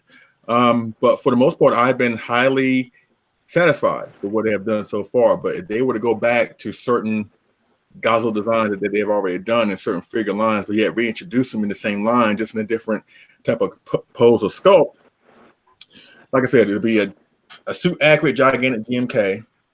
Or I forgot this one. If they would go back to the favorite sculptors line with the GMK that's from TS Facto, you know, with the sculpt where he's like clutching his hands like this and he's looking down, his dorsal plates are popping out. I would like to see that. Or favorite sculptors line 64 from Monster Maker 28. I would love to see that. So, but those are the ones that I would love to see S Plus do, you know. Only time will tell, which leads me to my next topic. Of course, Super Festival was who's that? Who's that? Yeah. Somebody sees something. Who's that? Whose dog is that? That's mine. She's upstairs. Oh, Sorry. okay. She's upstairs. Oh, okay. No. Oh no, because I have a dog too. And I was like, wait a minute, I didn't hear her. She's up there barking. Okay. All right. Super Festival was last week, and we thought X Plus was going to be there showcasing some stuff, and surprisingly, they were not there, and they didn't showcase anything. And there have been some debate or discussion on the group that, you know, it's kind of a quiet time, X Plus wise. They're not, you know, flooding the market with so many figures like they did last year this time or last June. Remember last June when they're not, you know, flooding. Hey, Godzilla 851 is up. Hey, man. Sorry I'm late. Hey. Oh, of course, ladies and gentlemen, let me do my Steve Harvey thing once again. Of course, joining us on the this live stream, of course, we have Godzilla 851. What's going on? By the time you got here, you were so busy doing stupid things like work and making money. How dare you? How dare you? How's it going, everyone? Going good. How about you? Hanging in there. Thank you for joining us, man. We're gonna be here for like another hour, so you still got time to put in your input or whatever. Sweet, thank you. I was about to go into another S Plus topic, and I asked you the same question that I asked the previous that I asked everybody else earlier. Then we get your input on that. Then we'll move forward after we address this topic. But the topic right now is, of course, like I mentioned, Super Festival was last weekend, and surprisingly enough, we thought X Plus was going to be there showcasing new products, and they were not there. They didn't show up. They didn't have anything showcasing anything new, which left some people on the group debating or discussing that it's kind of a quiet time. Being they're not flooding the marketplace with so many different figures, which was a stark contrast to last June. Remember last June where they released the anime Godzilla, Frankenstein, the new Gargantuous, the 56 Rodan, the Mothra DX, the landing stage diamond reissue of Hedra, the RMC Gamma. I know I may be missing a couple other things, but that's like 7 releases all within the context of 1 month. And now it seems like it's not anything that's pushing on us right now. It's not too heavy, and honestly, some folks are complaining, and some folks are really appreciating this quiet time. And I've said during times like this is the time for you to get your mind right. This is time for you to get your money together. It's time for you to get yourself financially prepared for the stuff that is coming. And just because it's quiet now, trust me, don't sleep on S Plus. In my opinion, they're gonna they may have missed out on Super Festival. They're not going to miss out on Wonder Festival. That's coming up in three weeks. So I just think that this is a time for us as collectors just to, like I said, get your mind right, and just not be so over anxious for S Plus pushing a lot of figures on us, because that's what a lot of people complain about that. Tomorrow, oh my God, I can't keep up. I can't do this. But yeah, it's quiet now, and people are still complaining. It's like, I think that's the way the world is nowadays. Like, you can't please everybody, So I guess my question, and like I said, we'll start with Phillip. Excuse me. We go with William, then we go with Phillip, then we go with Butch, and then we go with you, Matt. But my question revolving that is, how do you feel about these quiet times, and what do you do during these quiet times? William, the floor is yours. Well, I would love to know what who the people are that are complaining about this and what they do for a living, because for me, this is the best part. Is that in between figures, because as you said, last year I felt like I was getting a new figure every other month, and that's a lot. 6 figures, in 1 year, if you pick up 6 figures, that's a lot of money no matter how you look at it. So I have no problem with X Plus kind of taking, I guess, what we consider a break, but also we know a lot of figures are coming. So at some point those floodgates are going to open, and there's going to be releases, whether we pre-order them or pre-orders are going to open up. So to me, I think it's a good thing, and while in between these, I kind of search for figures that I'm looking for. For example, I just did a video on it, the Marmot Godzilla Tower. I've been searching for that for a long time, and because there hasn't been too many X Plus figures that I've been really all that interested in, I was able to save up money to actually pick that up. So that's kind of what I do in between these times. And, I'm excited for next week or 2 weeks from now, because I think we are going to get some new things. And I do think something that they've announced, they're going to kind of show off more. As you said, the gigantic Mecha Godzilla. I think that's going to be shown off to me soon, or the gigantic 2019. I feel like those are going to be painted, and we're going to see them. Maybe not be able to pre-order them, but at least see what they look like painted. All right, Phillip, you're up next. How do you feel about this quiet time, and how do you deal with it? Or what do you do during this time?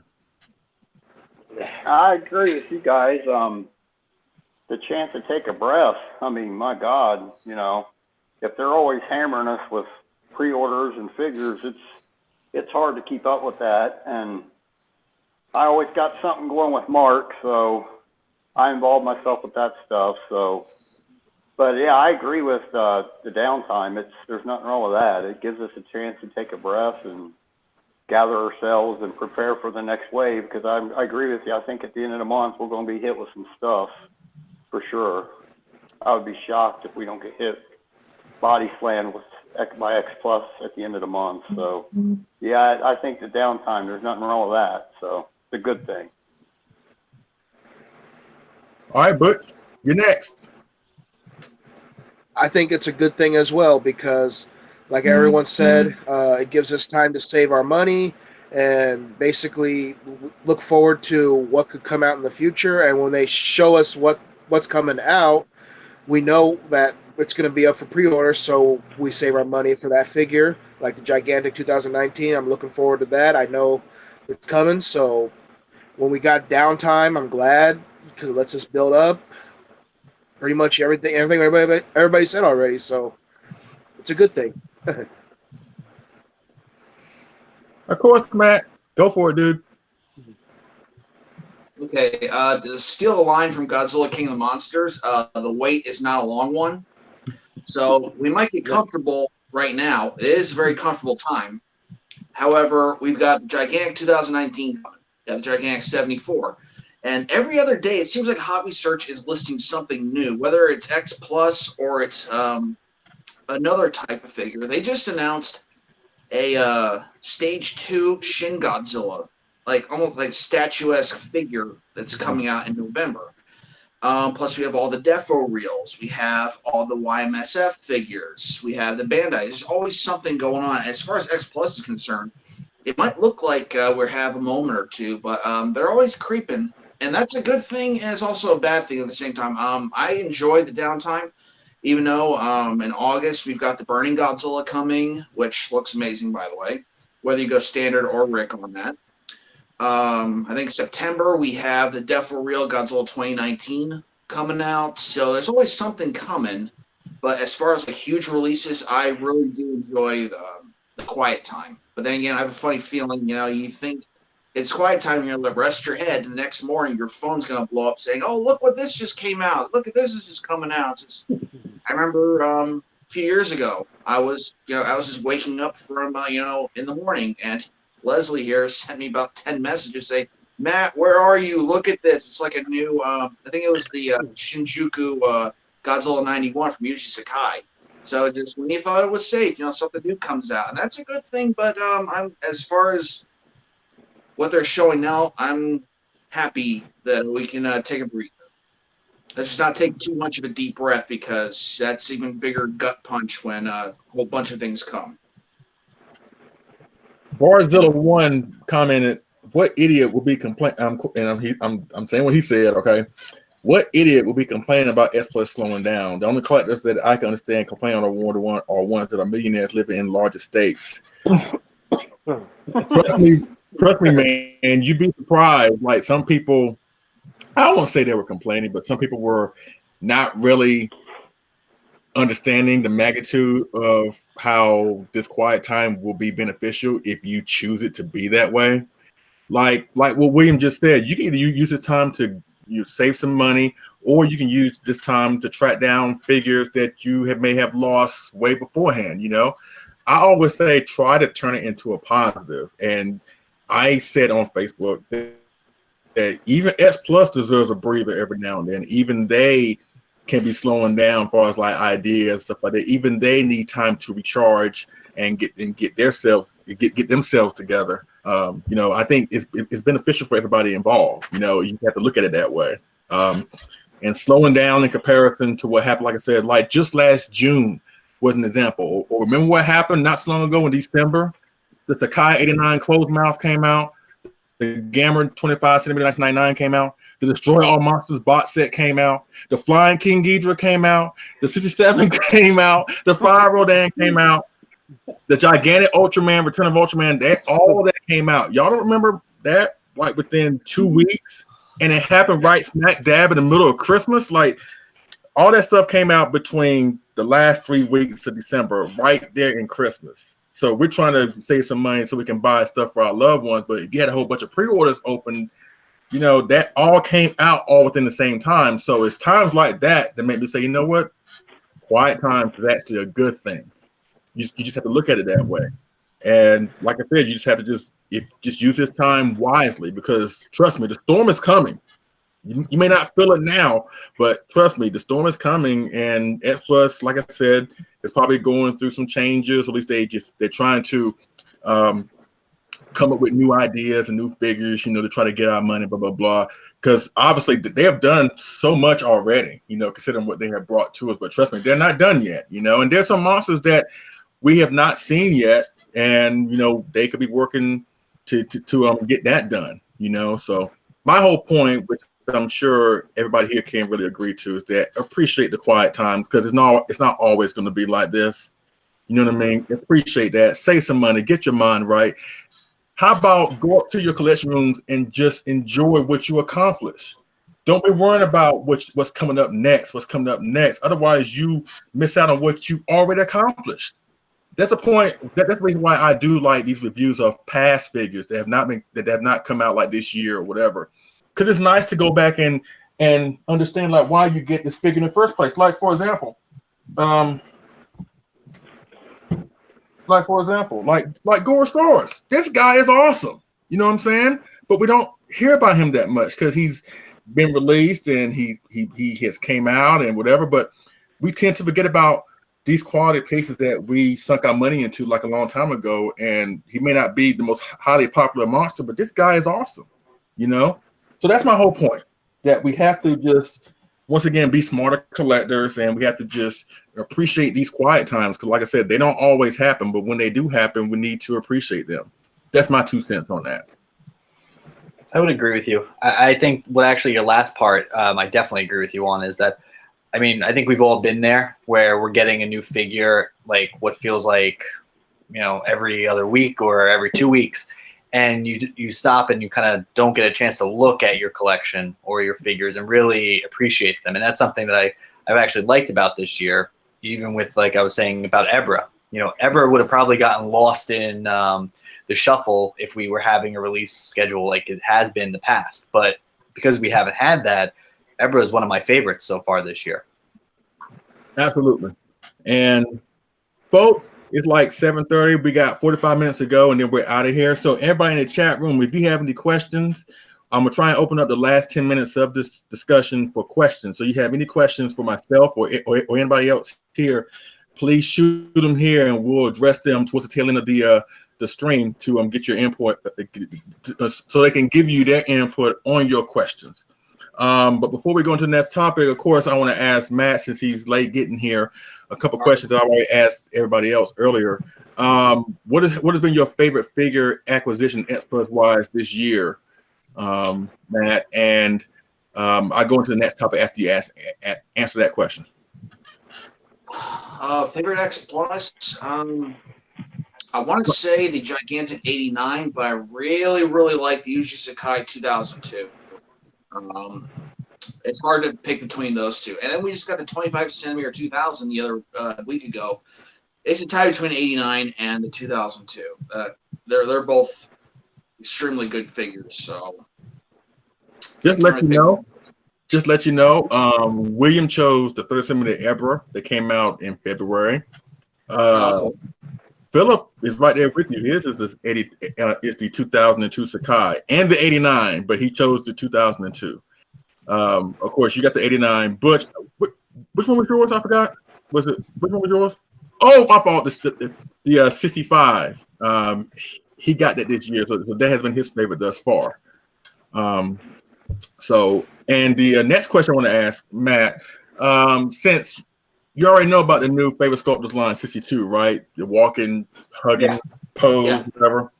And of course, that's like the second 62 that they're doing in the favorite sculptors line. I asked everybody else if they were to go back to the favorite sculptors line for, like, let's say the 64 or the GMK, or let's say like the gigantic GMK. If they were to revisit the GMK in the gigantic series, like make it like a more suit accurate version. Is there a figure that's already out there that you want to see them revisit, but make it like an alternate, different looking one? Is there a figure out there that's out there for you?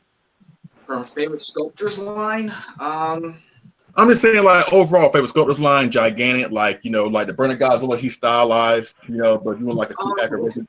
Then again, we get in the Sakai, so that's like a bit of, whatever. But like, if they were to revisit an already existing figure, what line or what design would that be? Would you want to see them revisit? Well, I would have said the 25 centimeter Burning Godzilla, but they're doing the Yuji Sakai one that's coming out later in August, so they took that one. It's a good question.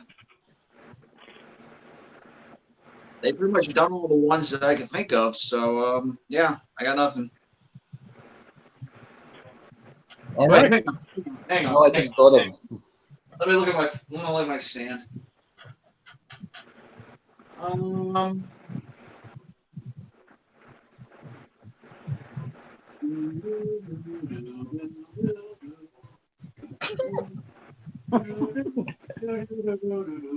Okay, the 30 centimeter Mechagodzilla 74.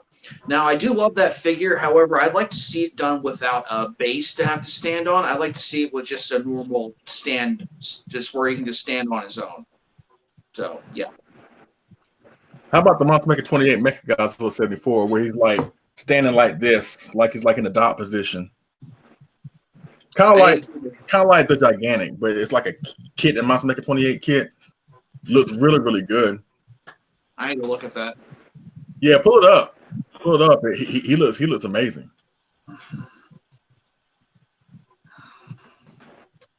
And while you're pulling that up, we're just going to the next topic. If you were in charge of X Plus, one monster, one figure, any scale, any rig option, if you had to choose, which would that be? Of course, William, you go first. Phillip, then you go, and then Butch, and then Matt. But one figure, one time. It doesn't matter. Of course, I have heard and seen so many different requests, like a gigantic Minya. Seriously. or the gigantic Condor. Seriously. It'd be the only way you could get those if you were in charge. So, I mean, seriously, somebody actually did request. I don't know who it was, but somebody did say, I don't know if they were joking or not, but they put it out there. And once you put it out there on the internet, it's going to stay out there. Somebody said a gigantic Minya, which I had no problem with Minya. I'm not picking on the little turd, but seriously, a gigantic Minya, you know? So, one figure, one rig option, whatever scale, gigantic, death of real, 30, 25, favorite sculptor's line, Sakai. You're the boss. You're the man. You had to pick one. What would it be? I'm the man. I guess this is the problem of being first. You don't have enough time to think about it. So, I've got one. If you want another extra second, I've got one already. all right, yeah, you could go first. You can go first. I got to think a little bit more. Okay, so everybody knows me as a Heisei guy, but I'm going to go show up with this. I would love to see a gigantic series Godzilla 1972 from Godzilla vs. Kaiju. Yeah. I love that suit. I know it was originally the Destroy All Monsters suit, but I just love Godzilla vs. Gigan. That was an excellent movie, and I love the way Godzilla looks in that. As far as a Rick option, I'd like to see a Godzilla tower, not in scale with that Godzilla, but like, you know, like a small statue or something to come along with it. Okay. So that's a good, yeah. actually, that actually leads into my thing, because I have two. I won't lie, so I'm going to cheat a little bit here. But my first one would have been a gigantic Godzilla tower from Godzilla vs. Gigan that you could put your 30 centimeters or your 25 centimeters next to and kind of, you know, display it that way. I think that would actually look really cool. And then my second one would have to be Biollante in the rose form. That's what I'm talking about. That would be but the 30 centimeter, I would say. As far as Rick goes, I mean, we've had so many options with that, but I almost have to say, unfortunately, I think a light up would have to go with that because of like the little sack area thing that kind of lights up. I don't think there's really any other options for because we've already had Super X2s made for Godzillas and other figures in general. Oh, yeah. How about some extra tentacles that kind of like move outward rather than just having the rose by itself. You know, have like the spear ones that like can point forward. Yeah, there you go. Yeah. And I think she puts up a wall, so maybe you could even do like the wall thing as well. So yeah, so something along those lines, probably I would say. Okay. Wow. Yeah. Huh. All right, Phillip, you're up next. All right. I have this in custom, but I would want a gigantic abyss. There you go. Oh, there. Battle damage Godzilla 1974 gigantic. That would actually be really cool. That would if I could pick a figure, this would be it right here. Nice. Gigantic sized battle damage 74. With the Mechagodzilla missile stuck in him. That would be awesome. You're just morbid. You're just morbid. You want to traumatize kids? How dare you? Oh, fun fact. Were any of y'all traumatized when that scene happened? Like when Mechagodzilla first pierces Godzilla in the neck and the blood just shoots out? That part, yes. I was like, Godzilla's gonna lose. When this happened, I was like, Godzilla's gonna lose. That's what went through my mind. First time. No lie. When I first saw this film, or one of the first times I saw this film, I think I mentioned this before in one of my videos. My mom and I, it was a Saturday morning, and boy, those days were awesome. Saturday, you watch cartoons in the mornings, and around 12, a Godzilla movie would come on. Oh man, word of days. Anyway, I'm watching my last cartoon, and I know that a Godzilla film is coming on. My dad wasn't home, and I was so young that my mom couldn't leave me home by myself. What did my mom tell me? Hey, we're about to go to Sears. Don't that sound fun? I'm like, no, I want to sit here and watch this. So I'm like, Mom, can we got to do something. She was like, oh, I'll tell you what, we'll tape it. We'll tape it on the VCR. So for those who don't know what VCRs are, all you young kids out there, because back in my day,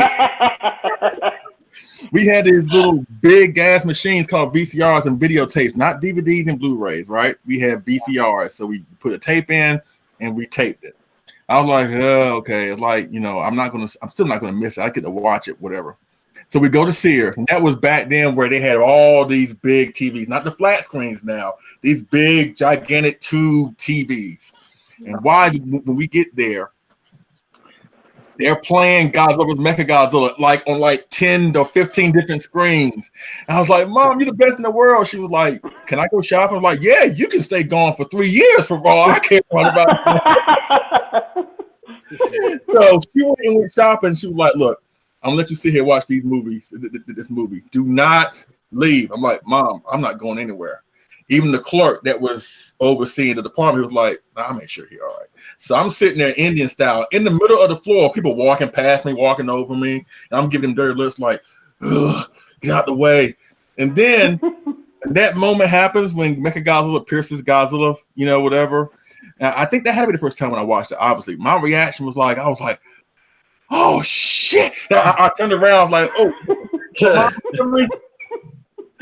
that moment, oh my God, that moment, I was like, that's it. He's a goner. That's it. You know, I'm like, let's pack it up.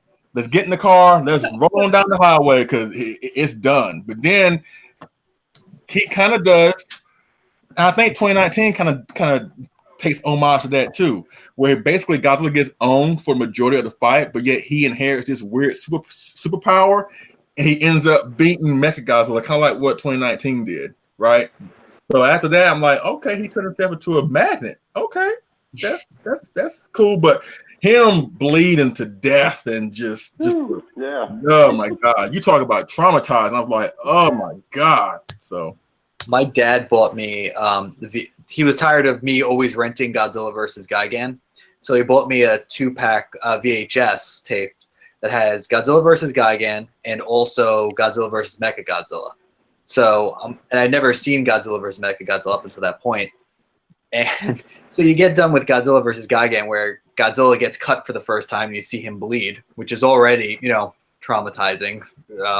And then I go to Godzilla vs. Mechagodzilla, where he's just like spraying from the neck, and I was just like, this is unbelievable.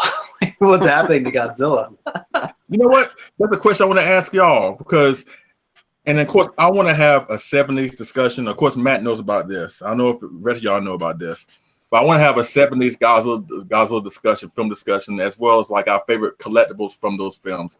Because I find the 70s films my favorite era of films. Say what you want about them, about, you know, the stock footage and Godzilla flying, him talking, and the over-top nonsensical storylines, plot, whatever.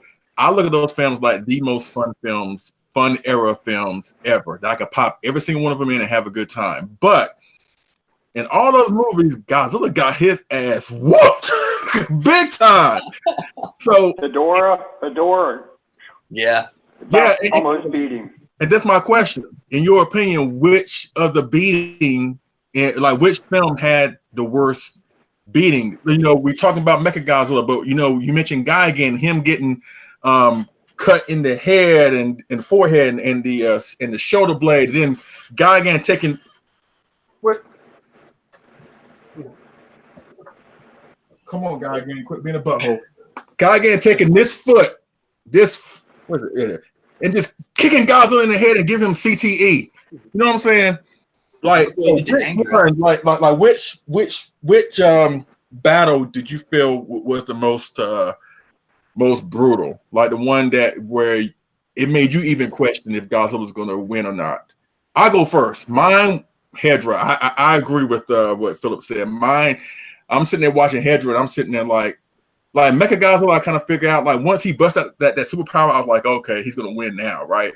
But Hedra, I was like, he can't come back from this. So in my opinion, Hedra gave him the worst fight. All right, Phillip, not Phillip, but William, Phillip, then Butch, then Matt. What do you feel was Godzilla's most brutal 70s battle? I would have to agree with Hedorah. I mean, he lost, like his hands became like a skeleton. You know, I don't think he even really had a clean victory. Like it just kind of, he just got lucky in some ways that they met the army was able to build that whole entire thing in less than 24 hours because Godzilla couldn't find a way to beat the smog monster. And even like the people, like all the collateral damage in that film, like where you see people's skeletons, like that was a really dark Godzilla film, like really dark. And I saw that when I was older, but even still, I think Godzilla was really lucky by the end of that film. He was. I find that film highly underrated, in my opinion. Hedra, it's weird, it's funky, but I find Godzilla vs. Hedra highly underrated. Very different, that's for sure. It's very unique. All right, Phillip, what do you think? Yeah, Godzilla versus Hedorah was the very first movie where I thought Godzilla was actually going to lose. Like, it was for real. Like, Hedorah beat his ass pretty much. If it wasn't for them humans and them panels, Godzilla, how does he beat Hedorah? I don't know. He wasn't going to beat him. That was the first movie where I actually thought that he was going to lose. And that movie is underrated. And every time I watch it at the end and it says another one, it makes me mad because I think Hedorah deserved another film. He deserved another movie. It is an underrated film. I love that movie. It is crazy and funky and all that, but it has a message in it. But yeah, that was the first movie where I actually thought, yeah, Godzilla was going to lose. So if it wasn't for the help of the humans, how does he beat him? I don't know. So yeah, I'd have to say Hedorah. They were going to make a sequel to Godzilla vs. Hedorah, but after Tomoyuki Tanaka saw the film, because he couldn't really see the film during the production, I think he got sick or something, but something happened. He wasn't able to see like the progress made on the film. He didn't see until after the final cut was put out there, and after that, you know, because the director, what's his name, Yoshimitsu Banno, Banno, he was so confident what he produced. He was like, you know what, I can make a sequel out of this, and he made plans to make a sequel out of that. But once Tanaka saw that, he was like, no, you're doing no other Godzilla film, which is why Godzilla vs. Gigan has more of a conventional they kind of went back to the epic Godzilla films, with the music and bringing back King Ghidorah, because with Hedra being such a trippy movie, they was like, no, we got to bring back to Godzilla's glory days. That's why Godzilla Gigan is the way it is. But I think a sequel to Hedra, I feel the same way about that as I feel about Shin Godzilla. Shin Godzilla doesn't really need a sequel. It's a powerful enough film on its own that it doesn't really need a sequel. And Hedra is so out there and so unique that I think a sequel will water the first one down, in my opinion. And we're not even going to talk about Final Wars because does that even count? I don't want to get mad on these final 20 minutes, so let's just keep, But I think that's the beauty about these one-time kaiju that make these one-time appearances. Like if you want to see like a great film involving Titanosaurus, you have Terra-Mechagodzilla, which is his only film, but that's what makes Terra-Mechagodzilla so unique. Because you have that one film of Mechagodzilla, kind of sort of with Hedra, even though he does pop up in Final Wars, but that would make Megalon so interesting, just that one film. It's a shame. It's like, and I'm with you, Phil. I want to see it, but then again, I don't want to see it because I feel like people who originally, if the original people didn't handle, the sequel, then it probably won't have the same effect as the original. So that's why I'm kind of like off on that. So Right. Right. But all right. Butch, what do you think is Godzilla's most hellacious, brutal fight from the 70s? I agree with everybody else. Definitely Godzilla versus Hedra, because he's basically just shooting acid at Godzilla, and you can see his hands, the skeleton hands and stuff. And basically, Hedra, in a way, was kind of like having fun with Godzilla, because he even threw him in that pit and shat on him, Yeah. pretty much, and then he's laughing about it. Godzilla just laying there screaming. and I think if it wasn't for the humans building those panels, I don't think Godzilla would have been able to defeat him. That's a sensible argument. Argument. All right, Matt, your final. Go ahead. I see what everyone's talking about with how powerful Hedra is, but I have to disagree. Ever since I was a little kid, this scene haunted me in my dreams. When Godzilla was getting killed by the Godzilla Tower in Godzilla vs. Gigan, the way the music was, the way how the beams were hitting him, and Gigan cracking his head open like an egg and blood coming out like that, and then Ghidorah slamming him and he go fly in the air. That was a bit much when I was a kid. And then Godzilla hulks up and kicks the crap out of them, which was nice. As far as Hedra's concerned, I agree that it didn't need a sequel. That if it got a sequel, then they probably would have had to come up with something really goofy for Godzilla to actually defeat Hedra on his own. But as far as I'm concerned, as far as battle-wise, you're right with Hedra, but as far as impact-wise, I'd say Godzilla versus Gigan. That looked like Gigan about killed him at one point. And with Hedra, you can see that Godzilla was getting hurt by Hedra, but it looked like he died in Godzilla versus Gigan, as brief as it was. All right. Now, before we got off on this road, I think the last question was, if you were president or whatever, if you could pick one monster one time, who was the last person to win? That was me. Okay. Okay, Philip, Butch, and Matt. Oh, that's right. No. Philip did yeah, that's the reason why we got on the topic in the first place. He showed us that corpse. He showed that bloody corpse. All right, so William and Philip have already got their picks in. All right, Butch, one figure, one line, one Rick option. If you were president or whatever, who would it be? And then Matt, you go. Okay. I had to think about this, and I pretty much picked a figure from each line. Now, if I had to pick a Death for Real, greedy ass, I'd want. No. If I had to pick a Death for Real, I would want King Kong swinging Godzilla from 1962, holding his tail. That would be cool. And when it comes to 25 centimeter, I would like the Rose Biollante, and the Rick for that, I would say maybe a little figure of Miki Sagusa. Hmm. Let's see, 30 centimeter. Oh yeah, the Godzilla 2019 with the Rick option being Fire Godzilla, and for Sakai, that 84 that we were teased with, definitely the 84 on the Rick. For that, I would say the Shakiris or the sea louse or whatever. Only because I never got the chance to get the other one from the original 30 centimeter Rick option. I think it'd be kind of cool to have something disgusting like that. And for gigantic, 84 definitely. What I would say based off the Cybot. So that way we have a closed mouth and yeah. The Flick option would be the closed mouth and the open mouth. So that way, one day I look at it, open mouth, closed mouth. I think that'd be cool. Hey, Sandra. Hey, how you doing, sweetie?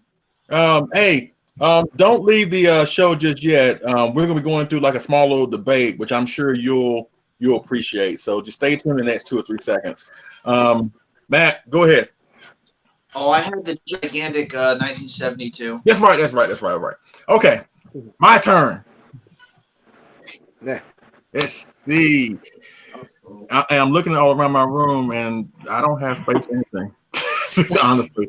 But I'm gonna do what Butch did. If I had the Defo Reels, let's see. I'm drawing a blank. A Defo Reel. God almighty. I don't know about the Defo Reels. Because the Defo Reels for me are kind of hit or miss. There are some that I like, there's some that I don't like. So I'm gonna pass on the Defo Reel. 25 centimeter, Mega Garrus. Come on now, let's get it. Mega Garrus. We need it. We need a Mega Garrus. Rick option for that. Come with the mini Griffin. Ain't it named the ship in Mega Garrus? Griffin? Yeah. I think so. Yeah, I think that's what it's called. Yeah, like a mini Griffin. 30 centimeter. I agree with William said earlier. Rose form Biolante. Make that a Rick exclusive. Just make the figure itself the Rick. Because I know that version of Biolante is not, we tend to gravitate towards the crocodile, bigger one, whatever. But that's a monster that we don't get to see a lot of, or at least talk about. So Rose form Biolante for the 30. Let's see. Favorite sculptors line. Either and Butch got these, so either the Cybot or the original 1984 Monster Maker 28 1984 Godzilla for the favorite sculptors line. Let's see. Who else? What else I'm missing? What is that? What else? Gigantic, right? Is that it? Yeah. Gigantic. If I was president of anything, it would be Kong. It don't matter which Kong it is. Honestly, I would love the Toho Kong, but that's a rant that I'm going to rant about in a future video about why we need more Kongs and why the fact we don't have enough Kongs is deplorable, in my opinion. So if I had to pick one, it would be Kong. It don't matter which one, honestly. If it were the 62, make it alternate head where he looks like he's drunk.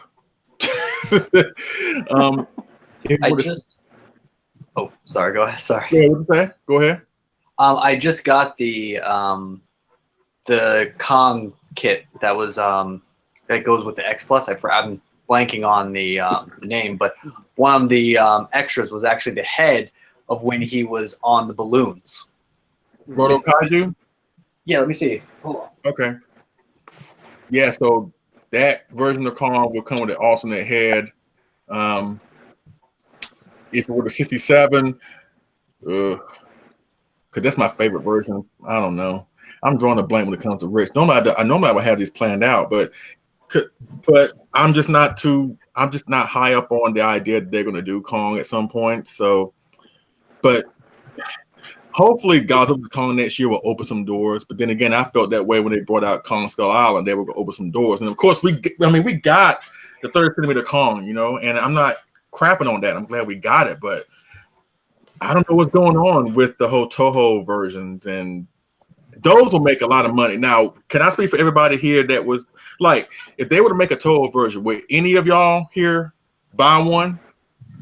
I already did. Yeah, right there. And this is the head. Try to get it. So this is him on the air, the balloons and everything like that. I saw this and I was just like, I gotta get it because I don't think X Plus is actually ever gonna release the the 62 Kong here, which is a shame because for as much people complain about the way he looks, it's still iconic in its own way. Yeah. Oh, also Open 9K, not enough Kong, says the guy that didn't go for any of the different real Kong. That's the thing. I mean, I love Kong, but doesn't mean I have to get every single one of them. Like I said, the Devil Reels are hit or miss with me. And even though that Kong looks good, I'm not crapping on it, but that $80 or whatever, that could be saved for something else, something that I really, really would want. And if they would have made like a sizable Kong, a 30 centimeter, preferably a 30 centimeter and a bigger one, then yeah, I'm going for it. But the Devil Reels, like I said, are very, very hit or miss with me. You know what I mean? So, yes, if I had to choose one, you know what? I want them to do more humanoid gigantics. That kind of like what they did with the Ultraman, like Ultra 7, Ultraman, and the Return of Ultraman, which was Ultraman Jack, I believe. I want to see them do like maybe humanoid gigantics that are half the money because the gigantic Ultraman, they are like at the most 180 to 190 shipped.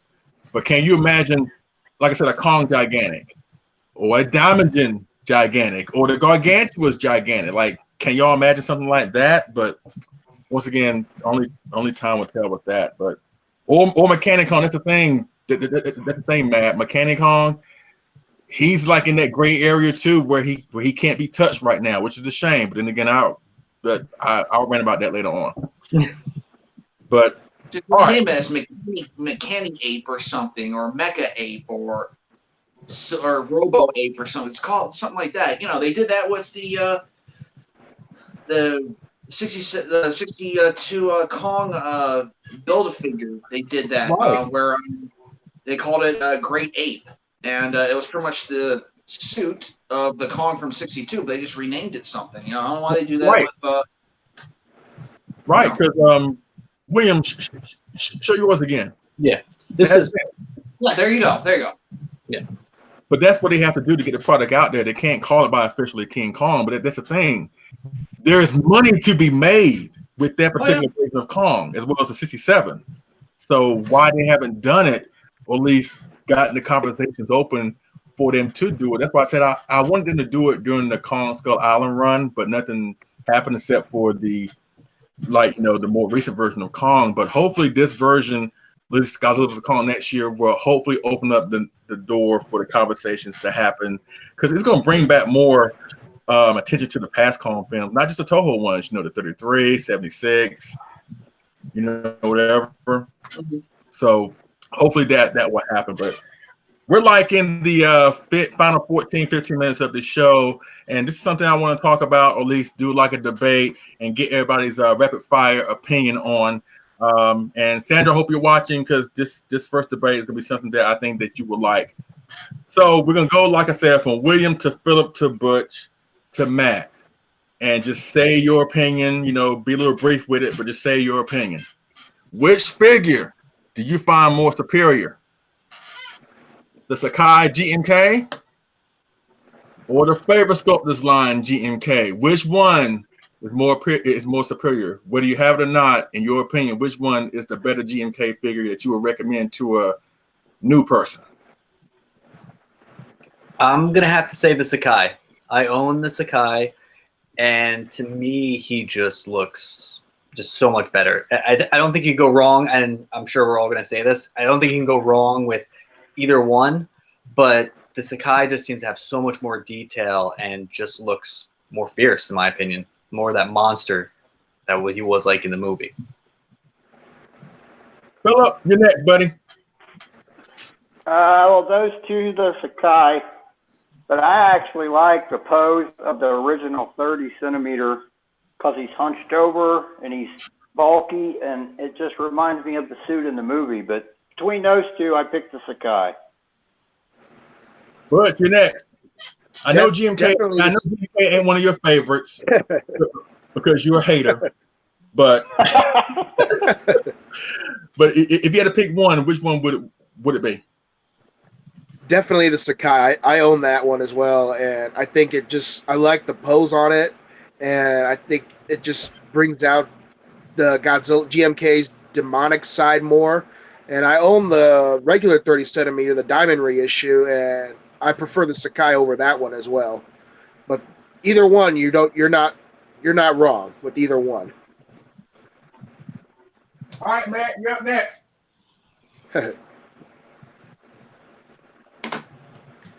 I like the favorite sculptor line. I feel like I'm the stick in the mud around here. Yeah, I like the favorite sculptors line. I love the Sakai, don't get me wrong, but the favorite sculptors line I feel captures what he looks like in the film a lot more, with the girth of the body, how the legs are. It looks like he's in the ocean, either looking up at a swimming Ghidorah, or like he just had the things rolled out of his shoulder and he's roaring up into the air, or if he has like the boat on him, it's falling off when he first comes out of the ocean.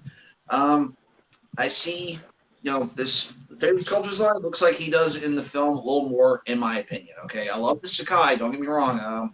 It's an awesome figure, but I like the favorite sculptor's line. You just like being different, Matt. I like being different. If I had to pick one, it'll be between these two. I prefer the Sakai. I just think Sakai, he just looked a little bit better. My only wish that he could have been just a little bit taller, bigger. But in my opinion, my Sakai looks better with my King Ghidorah GMK and the Baragon and Mothra. He looks better with them than the favorite sculptors line. But that's just my opinion, All right. All right.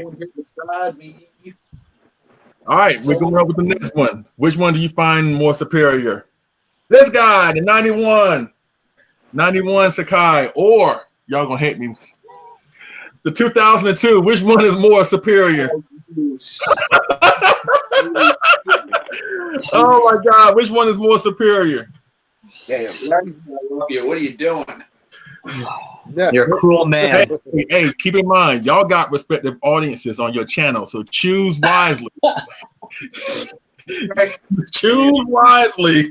Oh man! All right, I'm gonna go with the 91.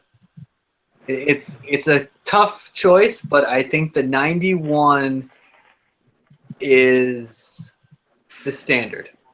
I think when I think of Godzilla, I feel like I think of that figure. That is just the Godzilla that I think of. So I'm gonna say the 91 Sakai, in my mind, is the best one. Phillip, you're up. 2002 or 91? 02. I just did a video on it. I gotta stick with my guns. 02.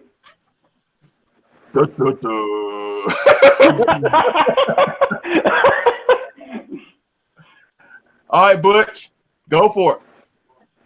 I'd have to say the 91.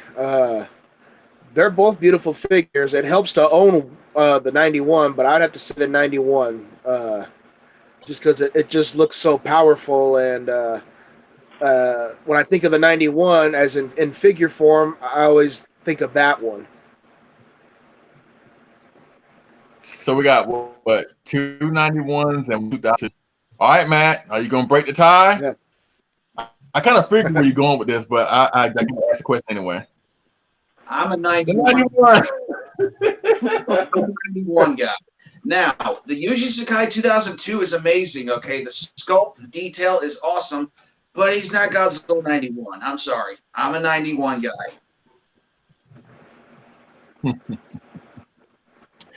Now, if we're talking about the Shinjuku one, I'd say the 2002, but not this guy.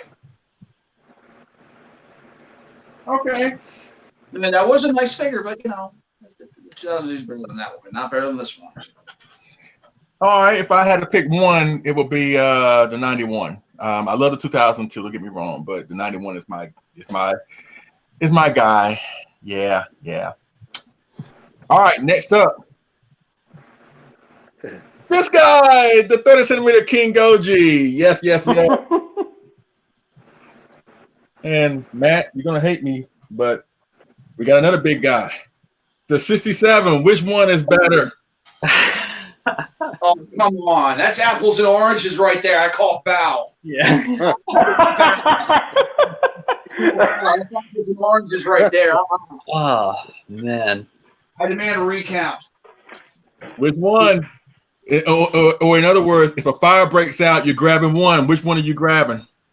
I already answered this question. If fire breaks out, I'm going to fight the fire with my bare hands. Oh.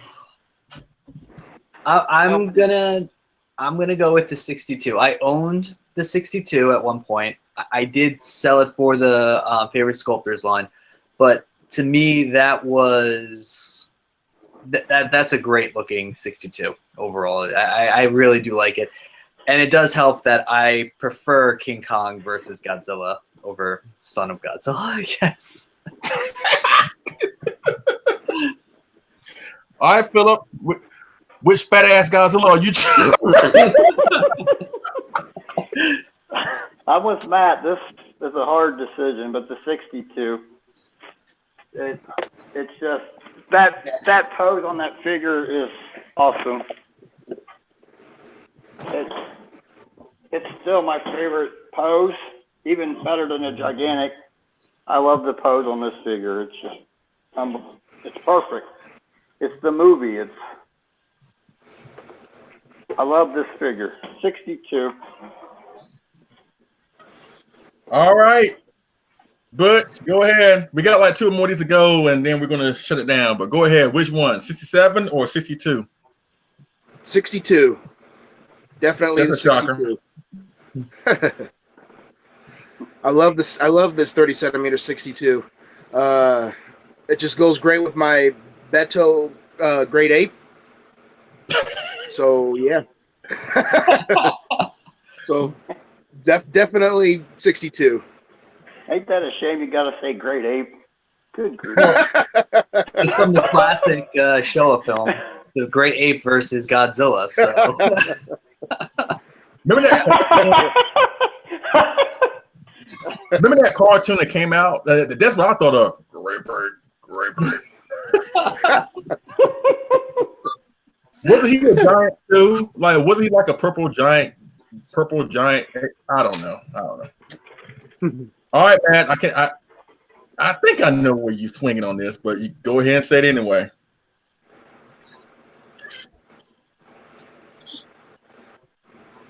Say it. All right, 62.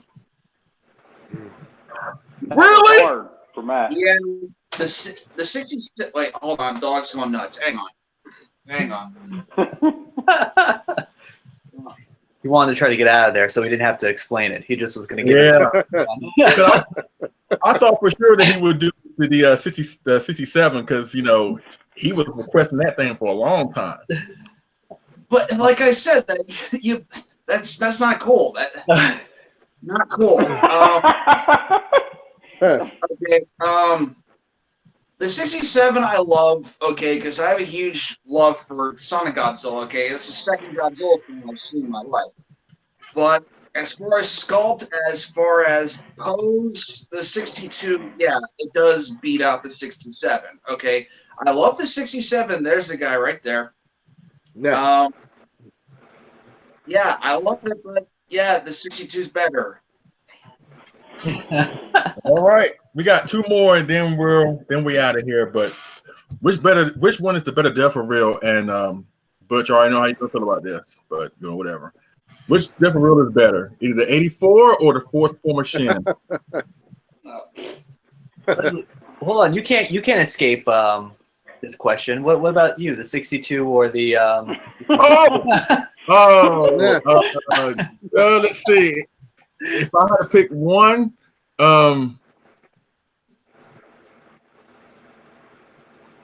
stop looking at me. They're both looking at me. Which one's the better figure? I'm going with 62. I'm going with 62.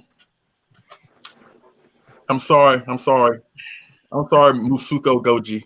I still love you in all your fat obesity glory. I'm sorry.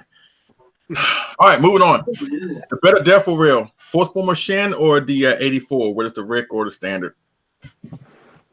I would say the 84 Rick. That's actually one of the few figures that I'm really disappointed that I missed out on. Yeah. So I would really, I'm always hunting for that. So that I would go with that one. Phillip, go for it. I'd have to say the 84. I don't have that first Shin, though. I missed out on those Shins at the beginning, but I'd say the 84 still, because the 84 and the 95 are my favorite Heisei.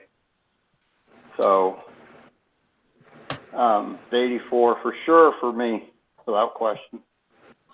Okay. Butch, I already know, but say it anyway. Yeah. 84, Rick. That's it. And Matt, I don't know where you're going with yours too. Go ahead and say it. 84. I mean, I got standard. I still say 84. All right. And the last one, I'm not going to bring them up because I don't feel like toting these big, heavy son bitches, so I'm not going to do that. Yeah. All right. And you know, I know he just came out, but let's be objective about this thing, okay? Whether you have it or not, and I mentioned this earlier, but I don't think we really answered it. And let's be objective, okay? Everybody in the comment section, be objective. Which is better? Which is the better Heisei Gigantic? The Burning Godzilla or the 89? Oh, I didn't say my different real. Oh, if I had to pick one, I'm going with the 84. But which one is the better Heisei Gigantic? The 95 or the 89? I am gonna say 89.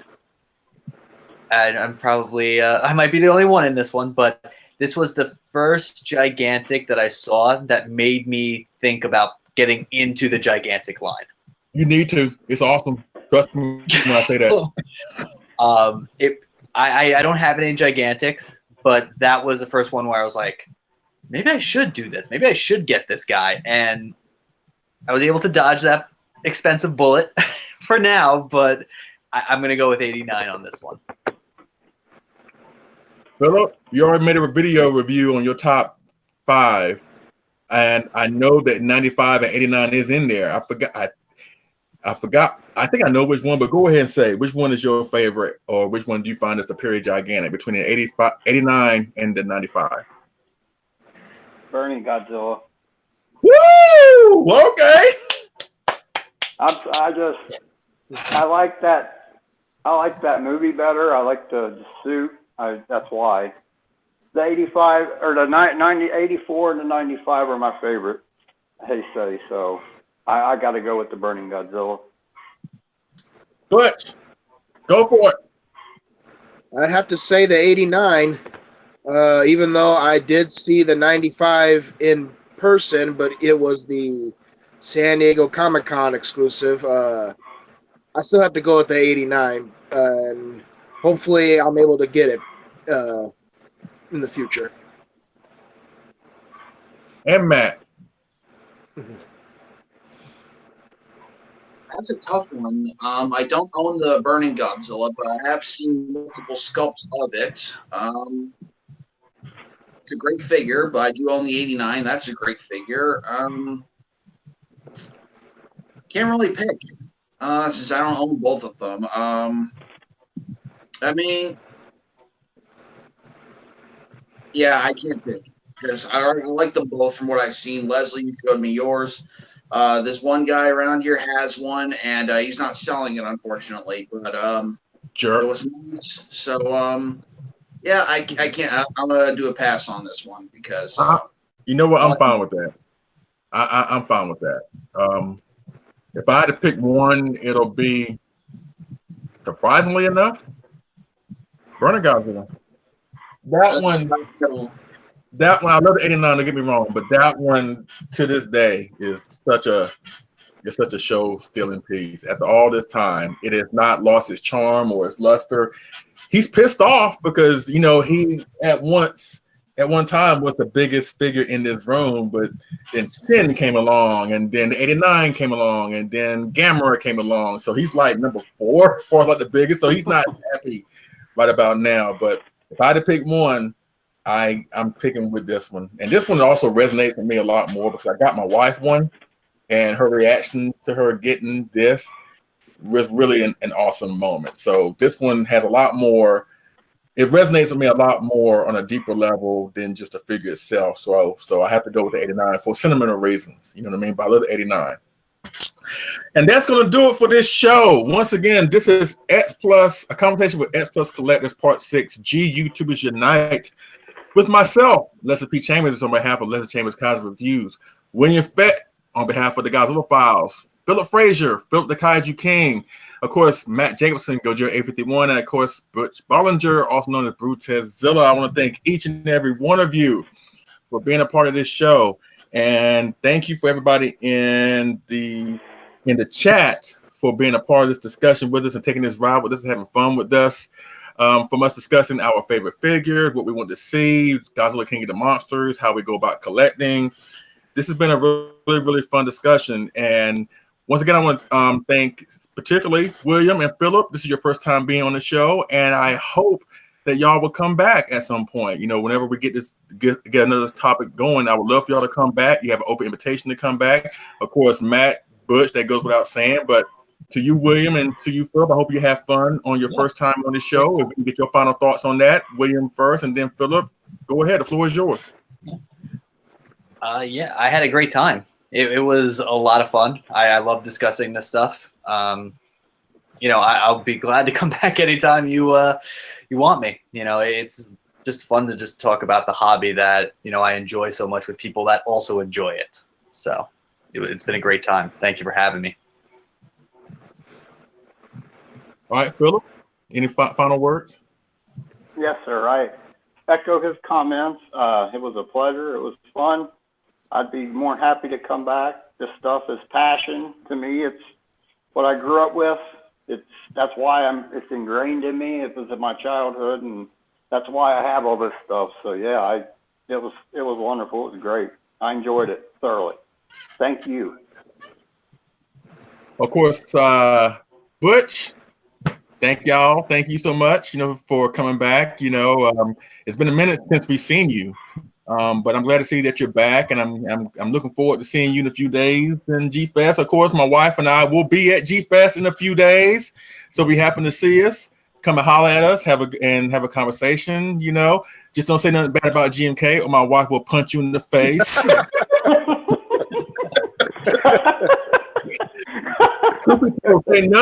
Say nothing bad about GMK. Don't say nothing about the 2019 Godzilla's facial features. Don't say that you don't like the movie, and don't say that you love me. That would get you a certified punch in the face from her. So don't do that. So I'm just joking. We're really approachable people. We just there to have a good time. This is our I want to say our 5th time going.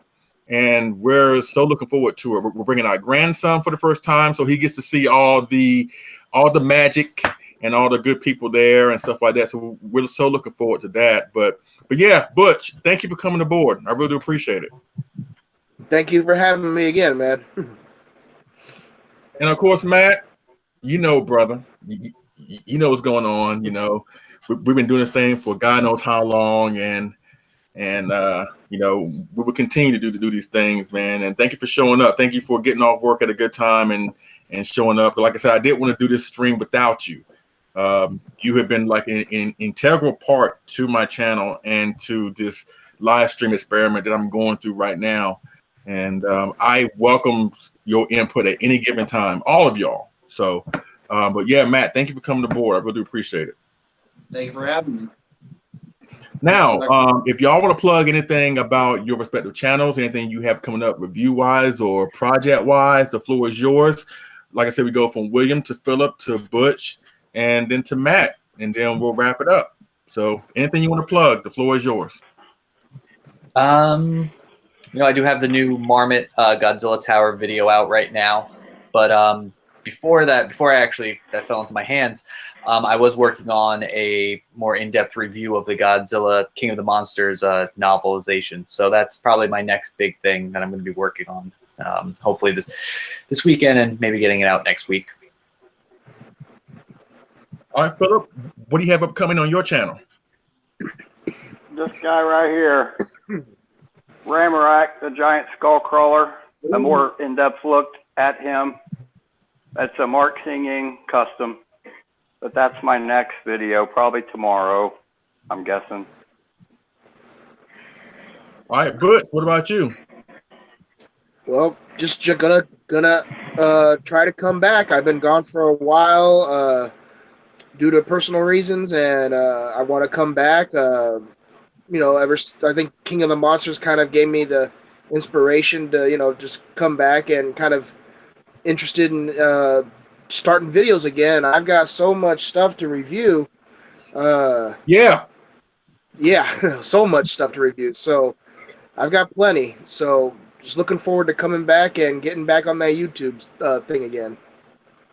let me just say this, and I'm sure I speak for everybody here, man. We're just happy to see you back. We're just happy to see you still here and still prospering.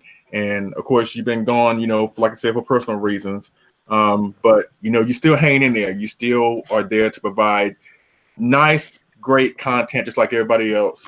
So we're just happy to see you back, and I'm happy to have you back here on the stream with us. And we're looking forward to hearing what you have coming forward for us, like video projects or what have you. So, but welcome back. We're so glad to have you back, and so looking forward to hanging out with you at G Fest, and hopefully we can find you a gigantic 89 or something like that. But we'll we'll cross that bridge when we come to it in a few days. And of course, Matt, last but not least, anything you got coming up? Oh, you better hurry up with that Why the Hate thing. I've been waiting for that Godzilla Raise Again commentary for the past 14 years. You better hurry up. Yeah. Work's got me really coming and going lately. I want to do it. I really want to do it. It will be done sooner or later. But also, I was going to get the SH Monster Arts Ghidorah 2019 later this month, but Awesome Collector pushed it back until August, so it's going to be a little later for that. In August, the new Burning Godzilla that's come out, which looks super sweet. After that, just see where the time takes us. Unfortunately, I will not be attending G-Fest this year. Things have not been working out the way I want them to, and I cannot afford to go out there, and it's killing me on the inside, but that's where I am. I will be rooting you all on. Butch, I'm glad that you're kicking around, and when you start uploading videos, I'll be right there. I'm sure Leslie will be there, as well as Phil, as well, watching, giving you the information, giving you the inspiration to carry on, dude. You're awesome. Remember, we had a long talk last year at G-Fest. You're a cool dude. Yep, thank you, man. I appreciate that. You as well, man. Yeah, man, we're gonna miss you. All y'all who can't make it at G-Fest, we're gonna miss you. But that means y'all have to come back next year so we can all get together again. Hopefully, we can have like a live stream panel there. I think between the 5 of us, we can make something happen. But we're gonna miss you. We're gonna have a good. We're gonna have a good time, but we're gonna miss your presence there.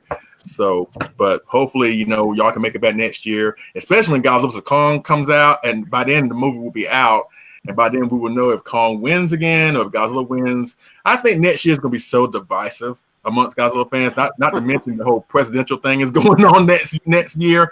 So a lot of people are going to be on one side and they're going to be on the other side. So, but it's going to be a fun and interesting year. Oh, also one last thing. If y'all could do me one big favor for me, and she may be watching. I know my wife is watching, but she may be watching or whatever. But tomorrow is my oldest daughter Haley's birthday, and my middle daughter's birthday is on Monday, Olivia. If y'all could give them a happy birthday shout out right now, Haley and Olivia, that would really mean a lot to me.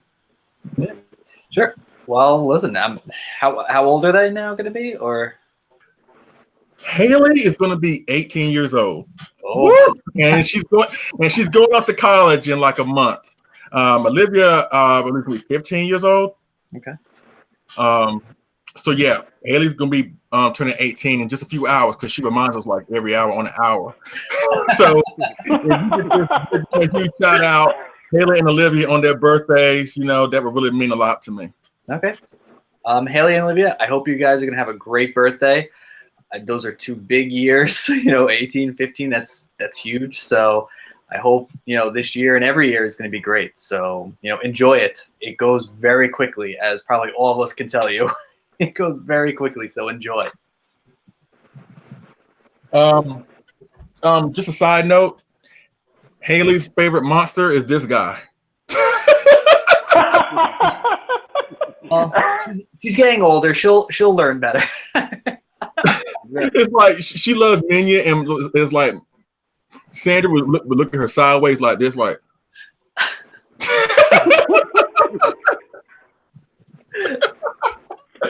Yeah, but for some strange reason, Haley just loves Minya. She adores Minya, whatever. Olivia, she loves Space Godzilla and Varan. She just loves those 2 monsters, 2 figures, whatever. But Haley is the only one in this family. I mean, I like Minya, but Haley loves Minya. She loves Minya. And she even asked me one time, she was like, "Hey, can I have one?" I was like, "No." She was like, "Whatever, leave me alone." No, but seriously, yeah. Philip, go ahead. Happy birthday, Haley and Olivia. Here's to many more. And for your daughter going off to college, have fun with that. Have fun at college, but stay vigilant and keep your grades up, and that'll be the rest of your life. That'll lead you into the rest of your life. So good luck with everything. All right, Butch. Happy birthday, Haley and Olivia, and have fun and stay safe at college. And also, Minya is awesome. Exactly. He is awesome. Thank you. Godzilla says I should fight my own. Oh, God. All right, Matt, you're up. Haley, you're becoming a young woman. Turned 18, going off to college. I'm very proud of you. You'll do your family proud. Be careful in college. There's a lot of weird stuff. No, he don't got the toothless Minya right there in the He was saying weird stuff in college, see? You'll do your family proud. Keep up them grades. Learn all you can. Olivia, you turn 15. That's nice. Wait till you turn sweet 16. That's when it really starts to get fun. And just enjoy yourselves. As far as Minya's concerned, yeah. As far as Space Godzilla and Varan are concerned, it's good on you. But enjoy your birthdays. Eat lots of cake. Yeah, I'm done.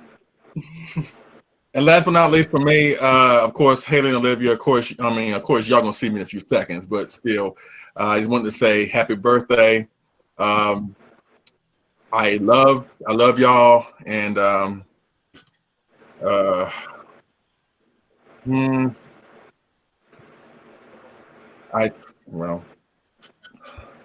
on. Godzilla says you should play Yeah, thank you. I'm having a moment here. Hey, Sorry, hey, ain't no shame in a man crying, but I love both of y'all. Y'all been a part of my life for a while, and y'all some great kids, and I know we have fun. I pick on you sometimes, but that's just how we get along, whatever. But happy birthday to both of y'all. I love y'all, and y'all are great kids, and you make me the proudest stepfather in the world. I couldn't ask for any better kid. So So once again, happy birthday, Haley. Happy birthday, Olivia. I love you to death. Love you so much. Thank you for being such great kids. And this is for y'all. I salute y'all. We all salute you. All the monsters, we all salute you. So, but that's pretty much it, ladies and gentlemen. We are done with this live stream discussion. The next discussion, I don't know when that will be. I'll probably say let's shoot for August, something like that. By then, we'll probably have news of what's going on with Summer Wonder Festival. We'll, I'm sure by then we'll know more about what's coming down the pipeline. Plus, like I said, I want to have a discussion devoted to not S Plus, excuse me. Yeah, we're S Plus, but I want to talk about nothing but the 70s Godzilla films. So y'all are more than welcome to come back, for that, and we can have a good time talking about that or whatever. But those are the ideas I have coming down the pipeline. And of course, I want to have a Godzilla vs. Kong discussion as we get more closer to the film. I'm gonna have Sandra here, and we're gonna talk about who you think is gonna win. Because by then, I'm sure they're probably gonna start showing trailers. Since the movies come out in March, they're probably gonna start showing trailers and stuff like that, like around September, October, blah blah blah. So hopefully by then we'll, more stuff start to leak out. So hopefully by then we'll have a general idea where they may be going with this, whatever. And hopefully we can have a discussion then, and we'll talk about what we think will happen, who's going to win, who's not going to win. But I will get with y'all at a later date, and we'll discuss that at a particular time. Once again, G-Fest is coming up this coming weekend, so we hope to see everybody there. And we're going to have a good time, such a great time, with Akira Takarada, Shusuke Kaneko, the daughter of Haruo Nakajima is going to be there. We're going to have such a good time. Of course, all the friends that we know are going to be there, but we're going to have a good time. And we're going to be chronicling some things we're going to be doing there. And I'll definitely chronicle some things after I get back and blah, blah, blah. But we're looking to have a good time. But like I said, future live stream discussions are coming. And we'll definitely let you know when that will happen. Once again, subscribe to the Godzilla Files. Subscribe to Phil the Kaiju King. Subscribe to Gojira 851. And, of course, subscribe to Brutazilla. All these fine gentlemen have great channels. They provide great content. They're informative. They're fun. They're highly entertaining. And they get my highest recommendations. Yes. And as I always end my videos, let's end with this right here. Once again, thank you, William, Philip, Matt, Butch. Thank you so much for being part of the video. Appreciate it. And I thank everybody else for watching. And I will see y'all again on next figure and move review. All right. Y'all take it easy.